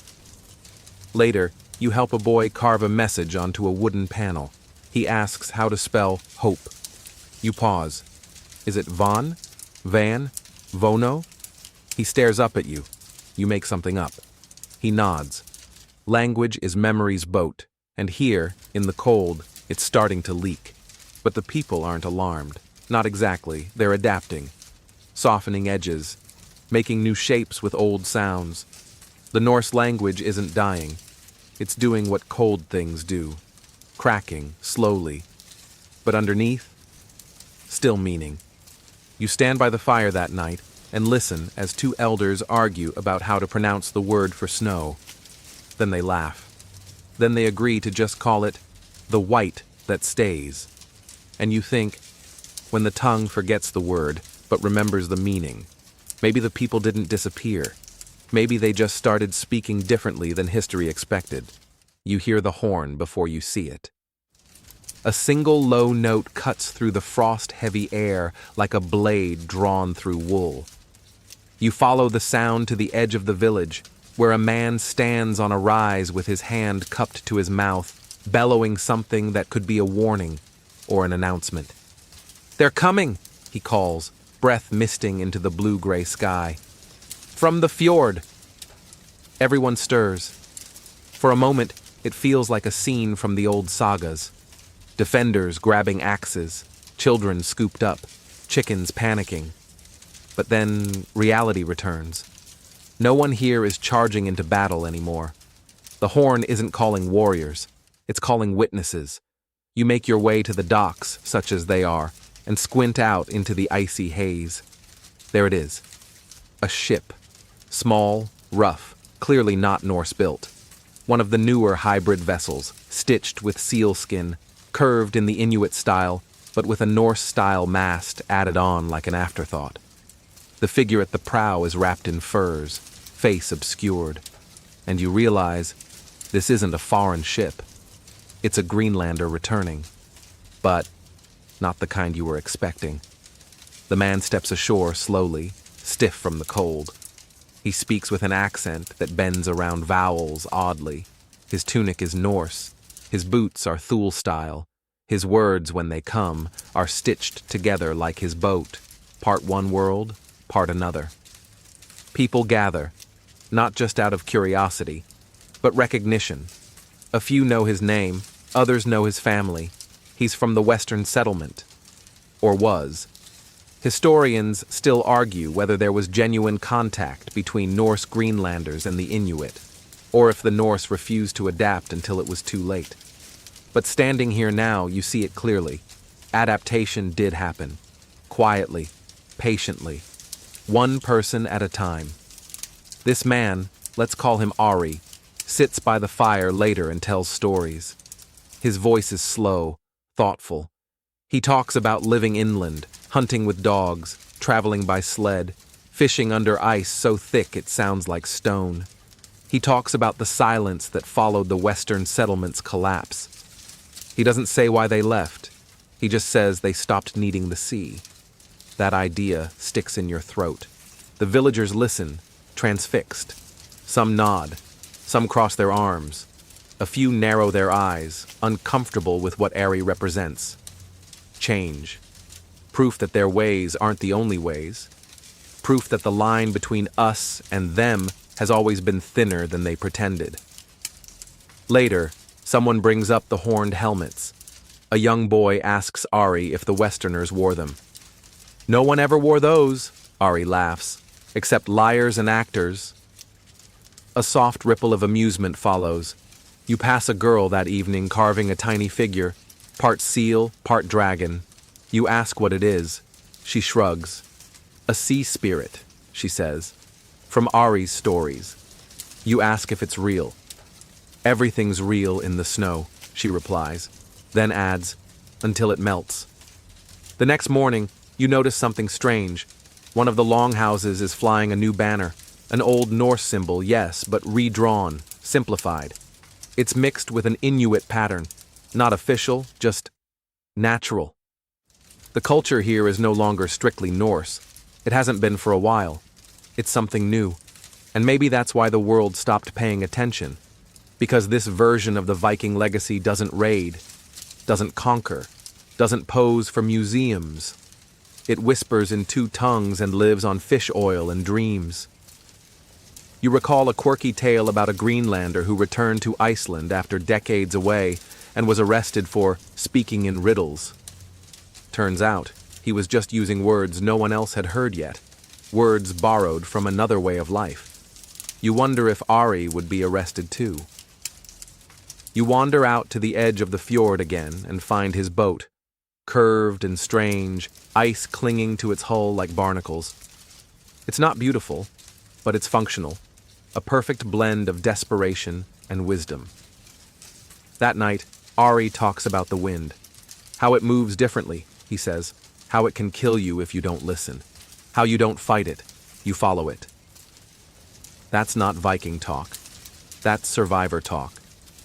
And you realize, somewhere along the way, the PR machine failed the Greenlanders. The world remembers them as fierce raiders, dramatic exiles, doomed colonists. It doesn't remember the quieter truth, that they kept changing long after the sagas stopped noticing.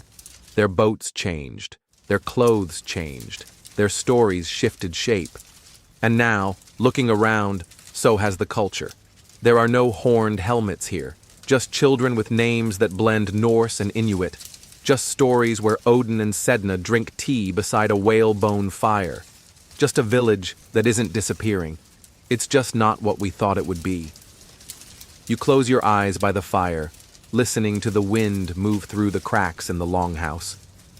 Somewhere in that sound, you swear you hear voices, and they're not arguing about where they came from. They're telling each other where to go next. A thin crust of ice coats everything this morning, the doors, the boats, even the goats who look mildly offended by it. You blink away sleep, rub warmth into your fingertips, and step out into a world muffled by frost and change. You follow the villagers as they shuffle toward the edge of the settlement. There's talk of a visitor, someone arriving overland, not by sea. That's rare. Most travel ends where the ice begins. But this traveler came from the northeast, bundled in furs, silent as snow. She's here to trade, but not in the way you expect. The woman, tall, alert, younger than you thought, unpacks a sled loaded with goods you've never seen in Greenland before. Cured meat wrapped in birch bark, bone tools carved with incredible precision, and a folded hood of reindeer hide stitched so finely it looks machine-made. Someone murmurs, "Russian work." The word ripples through the crowd like a dropped stone. Russian. That's new. It's the East pressing in now. While the Greenlanders stared west for generations, toward Iceland, toward Vinland, toward what might have been, the East was always rising behind them. And now it's walking in. You help carry the woman's sled to the trading house. She says little. Her speech is clipped, accented with rhythms that sound Slavic to your ears, but there are hints of something else. Sami, perhaps. Her people are nomads, traders, reindeer herders, survivors. The villagers are curious, cautious. They ask about the Russians, what they want, how far their reach goes. She shrugs. They move like rivers, she says, and they don't ask twice. Historians still debate the influence of Eastern Europe and Russia on the northern Norse world. Most focus on the West, the raiding of England, the settling of Iceland, the whispers of Vinland. But the East? That's where the Norse once carved out the Varangian trade routes, linking Scandinavia to the Byzantine Empire via rivers and furs. That part of their legacy has gone quiet, but not gone. You sit by the fire later as the woman unrolls a map, not a parchment, but a stitched hide, painted with symbols. She points to places none of the villagers know. Her fingers tap places where rivers never freeze, where the trees still grow tall, places south and east. She's not here to stay, she's passing through. But suddenly, a few of the younger villagers start whispering. Could we go east? It's a new thought. For centuries, the Norse of Greenland looked backward, toward Norway, toward Iceland, toward a version of themselves that was cleaner, clearer, colder. But this visitor brings something else, a direction they hadn't considered. Later, you meet one of the shepherds whose flock has grown thin. He eyes the woman's boots, her tools, her calm certainty. "I've lived here all my life," he says, "but I never thought there was a next, only a last." He's thinking about leaving, not in defeat, in choice. A quirky tale comes to mind about a Norseman in the East who married a Russ woman and founded a tiny village no one could pronounce.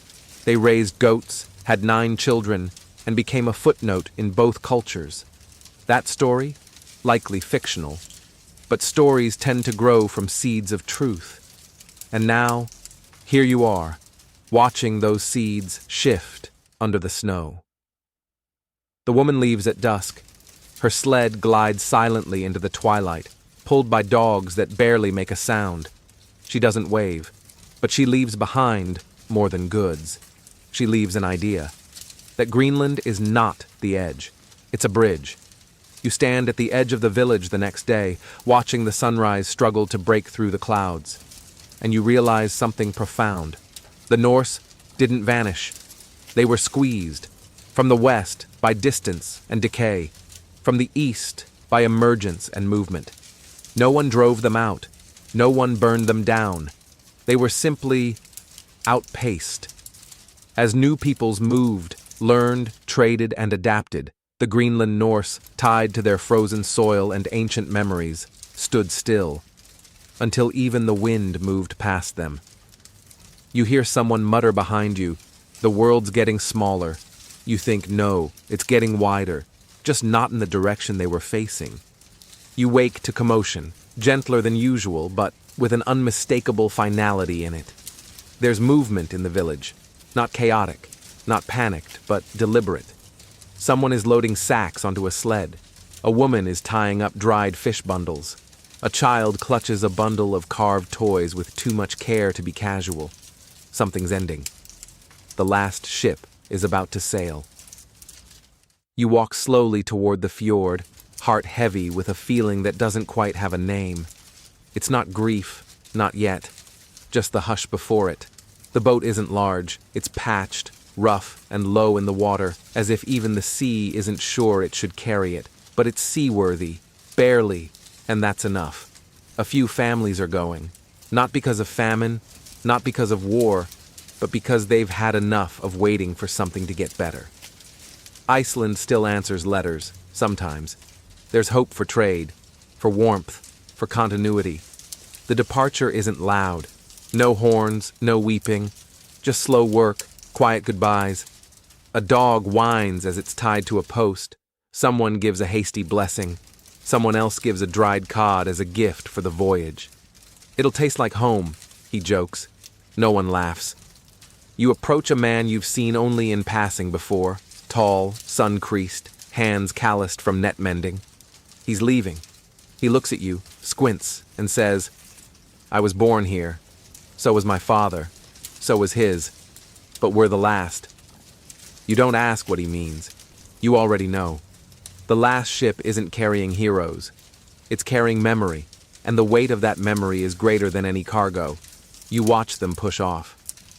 The boat rocks, hesitates, then slides away from the shore. Someone waves once. The others huddle against the wind.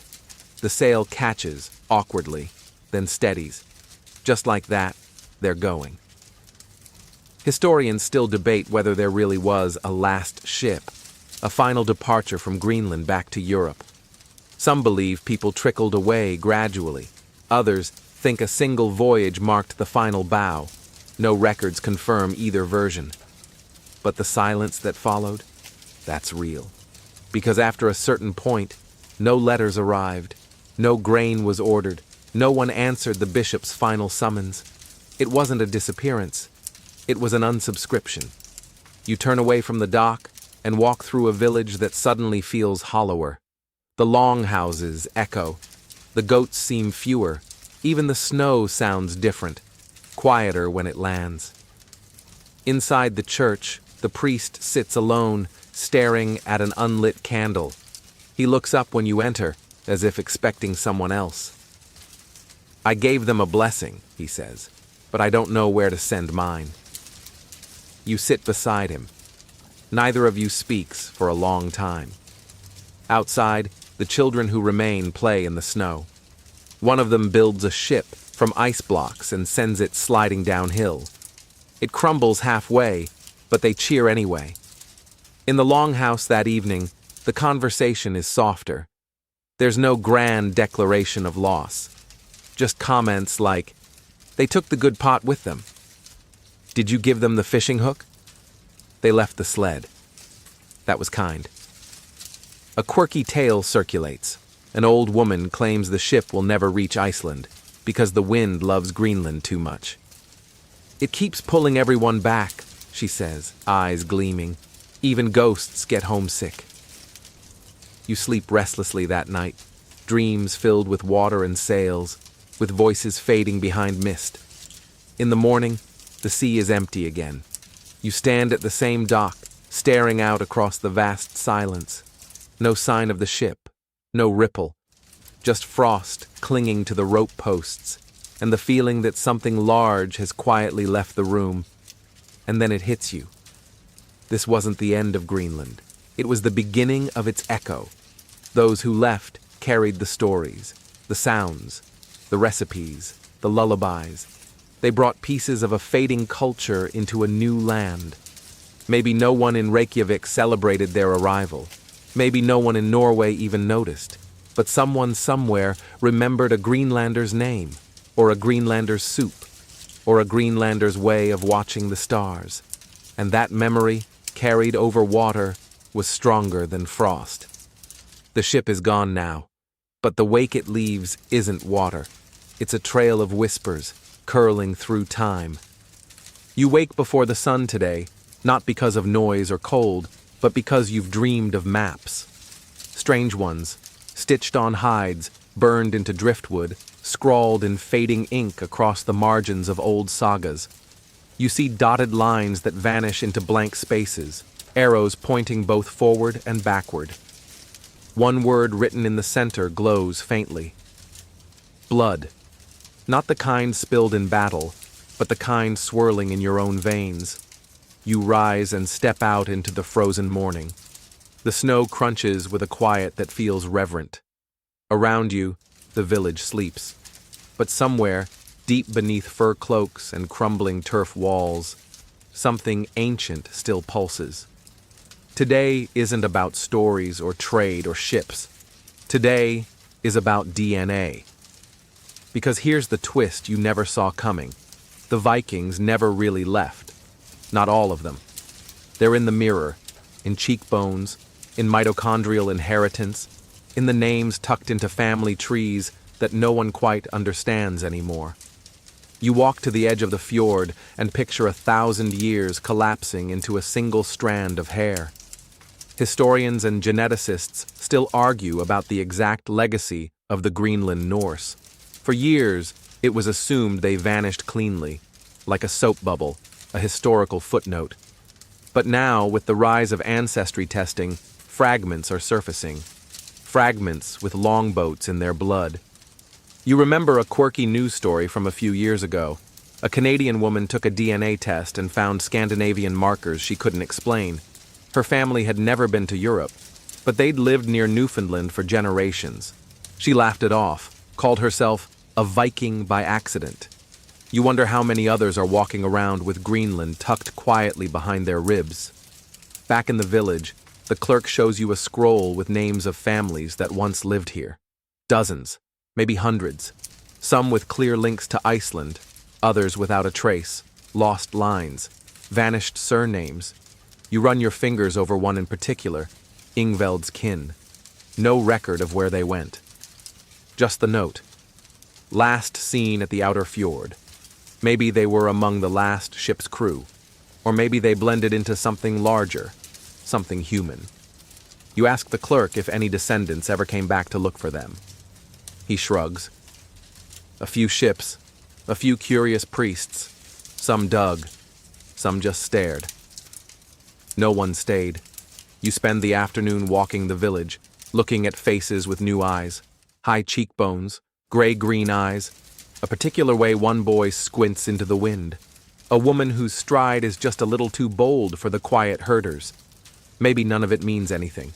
Or maybe you're seeing history wearing new skin. Later, in the church, a young girl sings softly to herself. Not a hymn. A tune that feels old. Older than the building. She says her grandmother taught it to her. The words are nonsense, but the melody lingers like breath on frost. You ask her to sing it again. This time you hum along.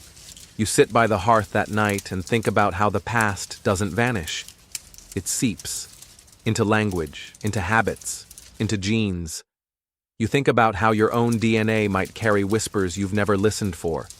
A saga in the shape of your nose. A fjord hidden in your chromosomes.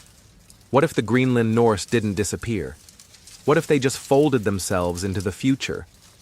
A quirky theory you heard once. The Vikings were obsessed with legacy because they feared being forgotten, not just in death, but in silence. That's why they carved runes. That's why they sang sagas. That's why they sailed to Greenland in the first place. To leave a mark, somewhere, on someone. And maybe they did. Maybe the girl singing in the church has no idea that her great-great-grandmother once milked goats on this frozen island. Maybe the Canadian woman with Viking blood thinks it's a fluke. Maybe you too carry a piece of something wild and winter-worn. A name, a footstep, a faded prayer. So tomorrow, you'll leave this village. But the stories? They're already in you. The morning snow is lazy today, more like dust than ice, floating, catching in your eyelashes, disappearing before it settles. The village is quiet again, though not the haunted quiet of loss, more like the after-breath of something old that's finally exhaled. You head toward the gathering hall, where two boys are drawing shapes in the soot on the walls. Not runes, not letters, just shapes, spirals, zigzags, half-faces. They giggle. "This one's a god," one says. "This one's my uncle. He steals fish." You ask where they learned those symbols. "We made them," they shrug. That's when you realize the past is no longer the only story in town. Something new is growing. You wander to the longhouse where tools are laid out for repair, bone-handled, wood-chipped, leather binding slowly failing. But one item catches your eye. A helmet. Not ancient, not practical. And yes, it has horns. You raise an eyebrow. "It's for the fair," says a young man, grinning. "People like the horns." You chuckle. So it begins. Because as Greenland fades from memory, the idea of the Viking begins to do something bizarre. Come back. Not in ships or sagas, or even in Greenland itself, but in costumes, festivals, video games, and Instagram bios. The Viking returns not as a raider, but as a brand. Historians grumble, and rightly so. The modern Viking wears eyeliner, lifts weights, and says things like alpha energy. He's part gym culture, part historical cosplay, and part spiritual therapy for people who want to feel epic while doing their taxes. You once saw a quirky ad for a toothpaste brand called Odin's White. No one knows what that means, but it had axes on the box, so it sold. You head to a storage hut where someone's keeping old carvings for sale. A tourist group came last summer, Norwegian hikers retracing ancient routes. They bought everything with a rune on it, regardless of whether it meant honor or goat fence. One woman asked if this was where Thor lived.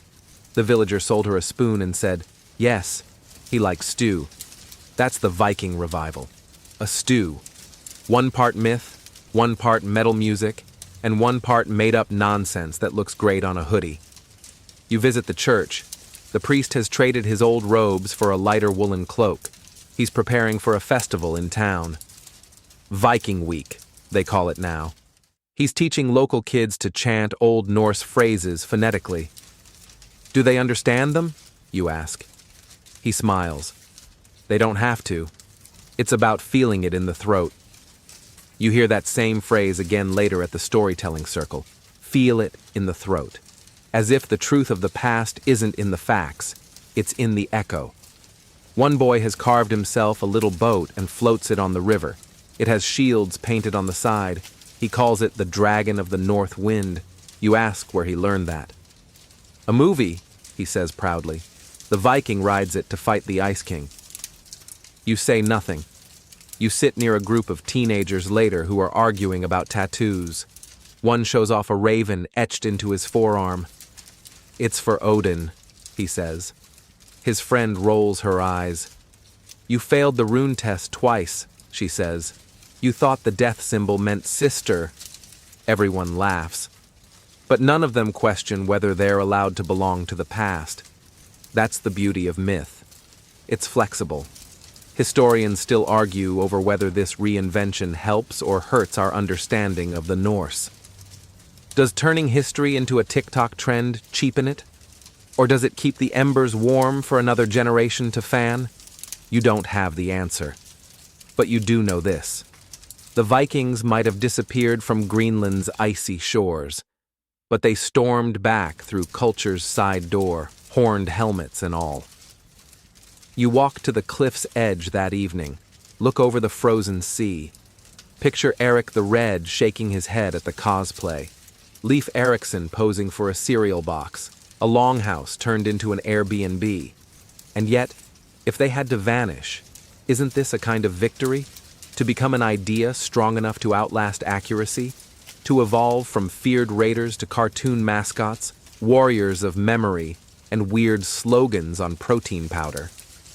You pass one last house where someone's painting a mural, a Viking woman with glowing eyes, hair braided like rope, sailing a ship made of stars. It's wrong, completely ahistorical, and gorgeous. And you realize the Vikings didn't come back. We brought them, because we missed them. The wind tonight is unusually soft, like the world itself is sighing after centuries of shouting. You stand on the ridge above the village, where a few scrubby pine trees lean against the sky, and look out over the same fjord that swallowed the last ship. Except now, you're not looking for sails. You're looking for signals, not from people, but from machines. The archaeologists came a few seasons ago, carefully, respectfully, but with tools that blinked and buzzed and made the goats nervous. They brought something called ground-penetrating radar. They carried laptops and solar panels, and they weren't guessing. They were looking for proof. You remember one of them, an older woman with a ponytail and permanent goosebumps, standing on this very ridge with a tablet in her hands. "We're not digging randomly anymore," she said. "Now we ask the satellites." That's the strange truth of this story's final act. The sagas are being reread, not in ink, but in pixels, in data. And for once, they're agreeing. You walk down to the site where the team had set up camp, now empty, but still marked by the grid of stakes they left in the ground. Square by square, they mapped the earth like it was a riddle to be solved gently. Underneath? Ruins, hearths, animal bones. A collapsed wall that used to support a roof where people told bedtime stories not unlike this one. Historians and scientists still debate how much weight to give saga literature. For decades, it was dismissed as poetic fiction. Entertaining, yes, but useful? Not really. And then someone used LiDAR, light detection from drones, to scan part of Newfoundland's coastline and found foundations exactly where a saga said a house of many beams had once stood. It was like hearing a myth say, "Told you so." You walk through the abandoned site and remember another quirky moment. One researcher found what she called Viking compost, a mix of kitchen scraps and ash, layered with a type of moss that only grows when people don't walk there anymore. "Even their garbage has stories," she said. You believed her. Inside one of the test pits, you kneel beside a faint stone outline. This was once a barn. Now it's a question. Why here? Why this far? Why stay so long when the world kept getting colder? You brush away snow and find a rusted nail. Nothing special, but it's bent, like it was pulled and reused, then dropped. 1,000 years ago, someone needed it. And now someone else is studying it in a lab to check for trace iron isotopes that might prove it came from Europe, or was forged locally, or traded for sealskin. Even trash can end an argument. Back at the church, a group of students on a grant project are reviewing drone footage. They've overlaid the landscape with heat maps and soil scans. One frame shows the outline of a vanished building, perfectly rectangular. "The bishop's house," someone whispers. And just like that, faith and science shake hands. You walk past a display the team left behind, temporary, plastic-covered, wind-resistant. It shows a map of Greenland with markers for every Norse site confirmed by modern technology. Some match the sagas, others don't. But that's the beauty of this age. No one has to choose anymore between myth and measurement. They work together now. At the edge of the camp is a set of footprints in the frost. They're days old. But the pattern is familiar. Heel first, heavy set, someone carrying equipment. You smile. Another ghost chaser, maybe. Another person kneeling beside the bones of stories. That night, you return to the fire and tell the villagers what you saw, what the scientists confirmed. You speak of signals bouncing off soil, satellites peeling back snow layers like paper, and sagas that once seemed like bedtime nonsense finally saying something true. No one laughs, no one scoffs, they nod. One boy asks if the machines can find the truth about the Western settlement. Another wonders if they'll ever see images of Greenland in the old days, before the ice came early, before the silence. You say, maybe. And in that maybe, you see something flicker in their eyes. A bridge, between old and new, between storyteller and satellite, between guesswork and ground truth. So the next time someone says the Vikings are gone or that Greenland's past is frozen solid, remember this. Sometimes it takes 1,000 years for the dust to settle. Sometimes you need a drone to read a poem. Sometimes the sagas are just waiting for us to catch up. You wake with the sense that someone's talking to you, except no one is. It's just the wind again, wrapping around the longhouse like it knows your name. You rise, step into the chill, and feel something odd in your chest. Not sorrow, not even awe, just recognition. You've spent nights now in this place. You've seen the snow bury doorways. You've seen a boat vanish into mist. You've heard a girl sing in a language that isn't taught in schools. And today, for the first time, you're not wondering where the Vikings went. You're wondering if they ever left. You walk through the village, nodding to people you've come to know in that quiet way of long winters, by their footsteps, their silences, their habits. The clerk waves from behind a stack of fish count records. The priest sharpens a quill by the fire. Children tumble through the snow, reenacting a saga that never happened. You head out toward the ridge again. Same one, same view. And yet, somehow, everything looks different. Below you, a church, a blacksmith's hut, a barn, crumbling, patched, half-frozen. Beyond that, satellite dishes. Wait, what? You blink. They're not real. Not here, not now. But your mind layers them in anyway. Just like someone might picture power lines across a battlefield. Because we live in 2 times at once now. The past we're told, and the now we carry. You sit, stunned by how thin the line really is between them. Because even as ships stopped sailing, and churches fell, and graves were covered with snow, the rhythm stayed. The rhythm of waking, feeding animals, arguing about goats, blessing babies, stacking stones for the dead, telling stories, huddling for warmth. The Vikings didn't disappear. They were reprogrammed. The warrior became a herder. The saga became a bedtime tale. The boat became a memory carved into a walking stick. They kept living, even after no one called them Vikings anymore, even after the world stopped writing letters, even after the cold closed in. You remember a quirky moment from earlier in your trip. A child asked what a Viking actually was. His grandfather responded, "It's someone other people are afraid of, until we start telling our own version." That might be the whole truth. They didn't vanish. We just changed the channel. You walk through the village again and see everything in double exposure. The fisherman with the weathered face also has a Bluetooth speaker in his satchel. The priest who quotes the Gospels also hums to the rhythm of sea ice cracks.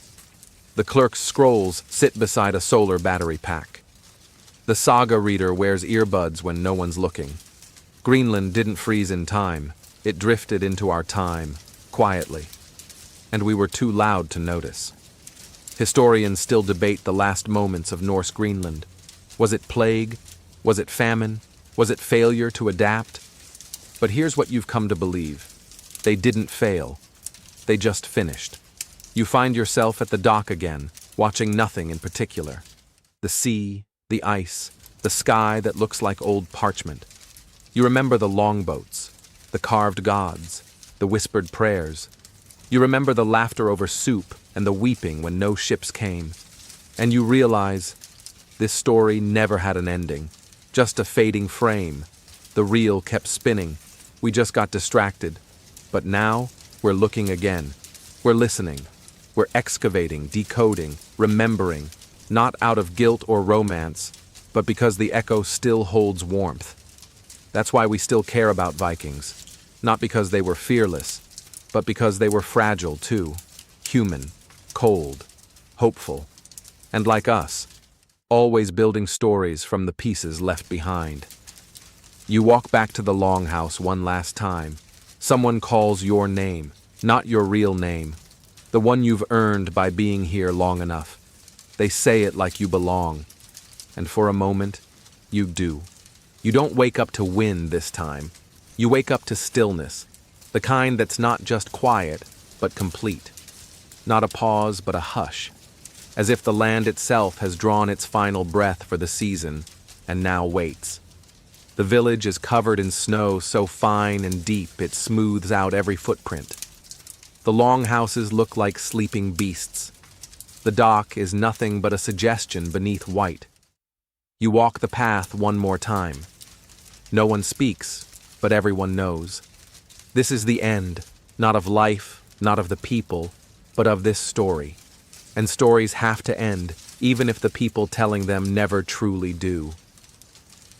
Inside the longhouse, the fire crackles low. Around it, the familiar faces, some speaking, some resting, some simply being. You sit. You don't need to ask questions anymore. You already carry the answers, or at least the right questions. The Greenland Norse didn't vanish with war horns or avalanches. They faded into fog, one by one, ship by ship, family by family. They became snowdrifts and mixed bloodlines. They became trade goods and borrowed words. They became part of the people who stayed, and part of the stories of those who left. And now, they're here, in you, in the way you listen, in the way you trace timelines with your fingers, in the way you stop assuming that silence means absence. You wander through the village for the last time. The church, the hall, the cliff. At the edge of the fjord, something stirs. A breeze, maybe. Or maybe the sea's breath returning. You imagine a boat forming from snow and song and the bones of memory. Not sailing away, just waiting. You hear a soft voice behind you. It's a child singing the tune from the church again. The one that isn't quite Norse, not quite anything. She sees you and smiles, mid-verse.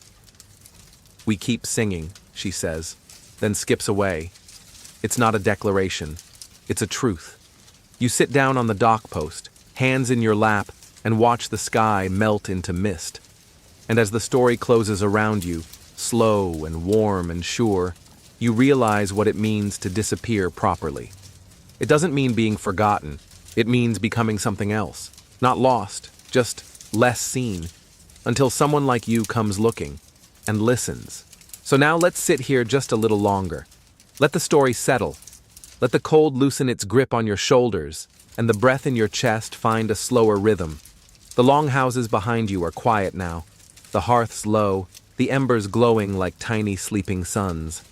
Outside, the wind has softened to a lullaby, just air shifting through 1,000 years of memory. You're not walking through history anymore. You're floating in it. There's something deeply reassuring in the idea that people can vanish without vanishing, that they can become rivers and whispers and birthmarks and lullabies, that they can keep living inside the pauses of stories, inside the corners of maps, inside a child's song that no one remembers teaching her. The Vikings didn't disappear. They dimmed. And sometimes, that's all the world needs. A little dimming, a quiet turning inward, a candle, not a bonfire. So breathe deep. Let the snow settle around your ankles. Let the sails go slack in your mind. Let the sea grow still. The story's done, for now. You don't need to solve it, or fix it, or carry it any farther tonight. Just hold it gently, like a stone warmed in your hand. Close your eyes if they're not already.